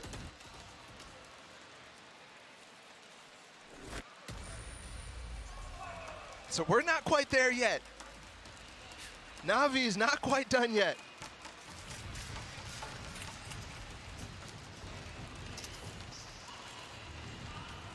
Experience on this team is just as vast as Fnatic, if not more. And they've been in situations like this, but albeit not at this level, not in the semifinals of a LAN tournament. The biggest one ever. All 32 teams in partnership.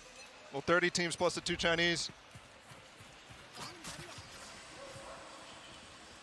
Is this another haymaker out from Fnatic? Chronicle is the Rolling Thunder. Remember when they breach ulted deep last time? It was on A Halls. But there's no pinch! There's no pinch! Still the first pick.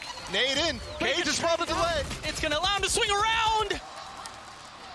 But Navi received the punch. Oh, you've got to be thankful there wasn't more there from Fnatic, and there was a group. Oh! Alfier, 1v3. Zipan and CNED both weak.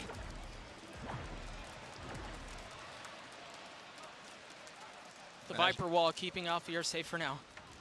Imagine it was the young Turk, the 17-year-old from Fnatic. Close out this game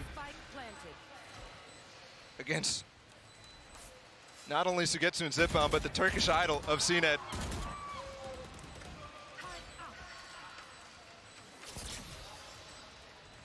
Does Alfier even really have the possibility to go for it here? Uh-oh. Huh. Huh. Not again. Huh. You don't say.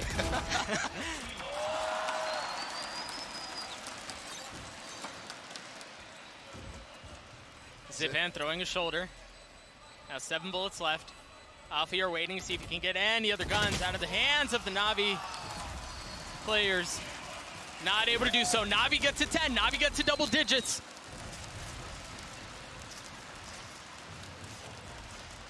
And you know, heart beating for all these different players. Alfier in particular in that 1v3, thinking there's an opportunity. That feeling for either Fnatic fans or Navi fans in that this moment right now. Edge of your seat, waiting for Fnatic to win. Edge of your seat, waiting for Navi to bring it to a map 4. The fact that we're here at all, given the first half start from Navi, the fact that Fnatic's in the lead, with that, and then as well, that Navi are climbing back into this after, what, they've already faced 2 match points. Yeah. And it was a major deficit with the pistol and bonus conversions of Fnatic in the second half. Those facts alone are spectacular.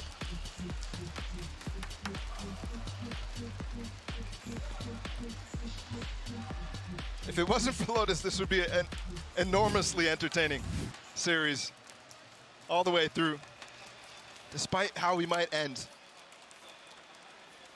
The timeout looks like it has expired, but I'm looking at some of the Fnatic players, and it seemed like they didn't even have hands on the keyboard. That seems to have changed, though, so it looks like we'll be getting back into the action here. Again, Fnatic 1 round away from a Grand Finals appearance. Okay. We've seen it before. Hey, I'm not going to count it out. I've seen Boaster forget to buy a weapon before. Just making the finishing touches on the call, then buying up. Interesting here how committed they are to this light armor strategy. They have a couple of members that could have invested on the Fnatic side, but they choose not to. It's an identity at this point. Yeah, absolutely. Knife Molly clears up close B tree. See how much Navi actually buys into that, because the hold is very passive here from Fnatic. Navi's wall is different as well. They could walk out onto B. That orb is placed, so they can even disrespect the smoke if they want to. I think they're going to wait for it. Once that happens, they'll pressure through halls. Fault line hits 2 and the nade dissuades any aggression, any approach. Zipon has his ult. There's not really a counter set up here from Fnatic. Orb just cycled. Boaster's going to be trying to clear, but I think maybe even the wall might be up still for Sugetsu. Yes. Because of that, they're rotating off. Alfie is the only one left on this A side. CNET pushing forward as the rest of Navi follow close he's by. In the cubby. This is hard to clear. Can Alfier find anything? It is cleared. Zipan cleans it up. Angel's going to get the spike down. Whoa. Well, that certainly is going to help the situation back in Fnatic's favor. Yeah, the Sugetsu situation up here, though, difficult to deal with on the top of ropes. That door can be baited at any point. And I think Fnatic might opt to save again. Look, there's nobody even close to Leo. Durka and Boaster gave up way far away. They're challenging.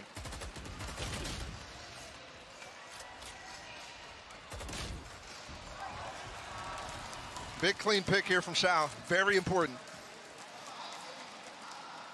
If they're going to challenge, they got to make it clean. They can't lose any players here going into this final round. If they find Leo, that's the guy who could drop a weapon. Durka, I'm not so concerned about, but this nade, oh, Leo, he's gone. And that might cause him to be broke. It's light armor all the way through. Yeah. I'm looking at the money. They're still forcing a buy. It's still light armor. And the utility is pretty good across the board.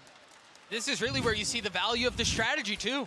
Right? If they're buying light armor, they don't have a gun round here. It's the same thing as Haven.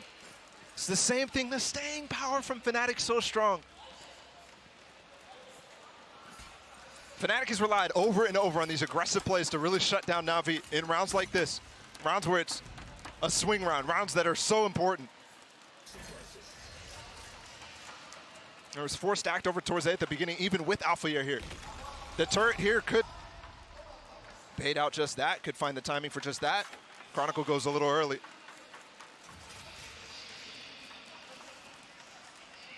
Boaster, I think he's just holding for the ult here. Yeah, off the turret as well. Oh my gosh. But they're all safe, they're all safe. Oh, I thought Zipan found a pocket, but he did not. Oh, it looked like it for sure on the minimap. Player down, Navi. This is it here. What can Cena do? He's got the showstopper. Can he find some space for Navi? Can he force us to overtime? And they're going to fight in sand yet again. Alfier with the first. The showstopper does not connect. 4v3 here in favor of Fnatic. Paranoia in his face. Chronicle takes a step back. 30 seconds. They're on site. Chronicle's still up close, though. Angel with 59 HP does get the spike down. Durka with 1, though. Angel and Shao, the only 2 that remain, and it's all on to Shao. Yeah, the spike was planted, but there's no way the kills will come through. Chronicle gets the defuse. Valorant is shown us that many aspire, but few attain, and the pursuit of greatness persists for Fnatic.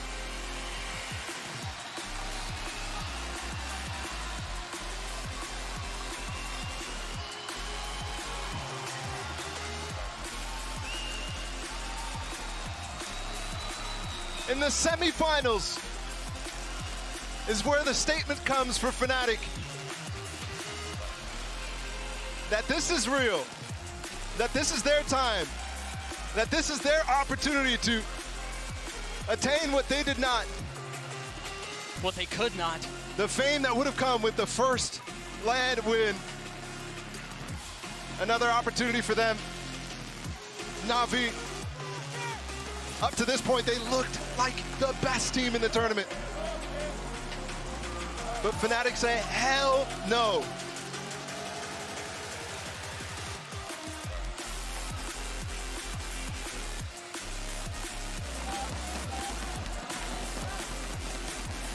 This has set us up for such an amazing grand final here, Doug. Yeah, it has.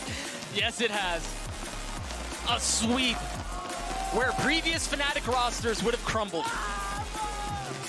Where previous Fnatic players would have shown signs of fraud. To deliver here in the face of a comeback from NAVI, in the face of a 6-6 half, against all odds, against all expectations, Fnatic have arrived. And the fun thing is they keep their playful personalities. Yeah, I'd need a nap after that too. Bench. Poor Leo doesn't get to sleep. What the heck, man? Such is the life of a top fragger. No rest for the wicked. I mean, he's a robot. They call him a Terminator for a reason. Second appearance in the finals for Fnatic. Second for the core of Bolster and Durka and Mini. And Chronicle as well, a chance for 2 wins on an international stage. For 2 championship titles. There will be 4 players on the server who have the possibility of attaining that. I'm trying to make out what the chants are and I can't get it.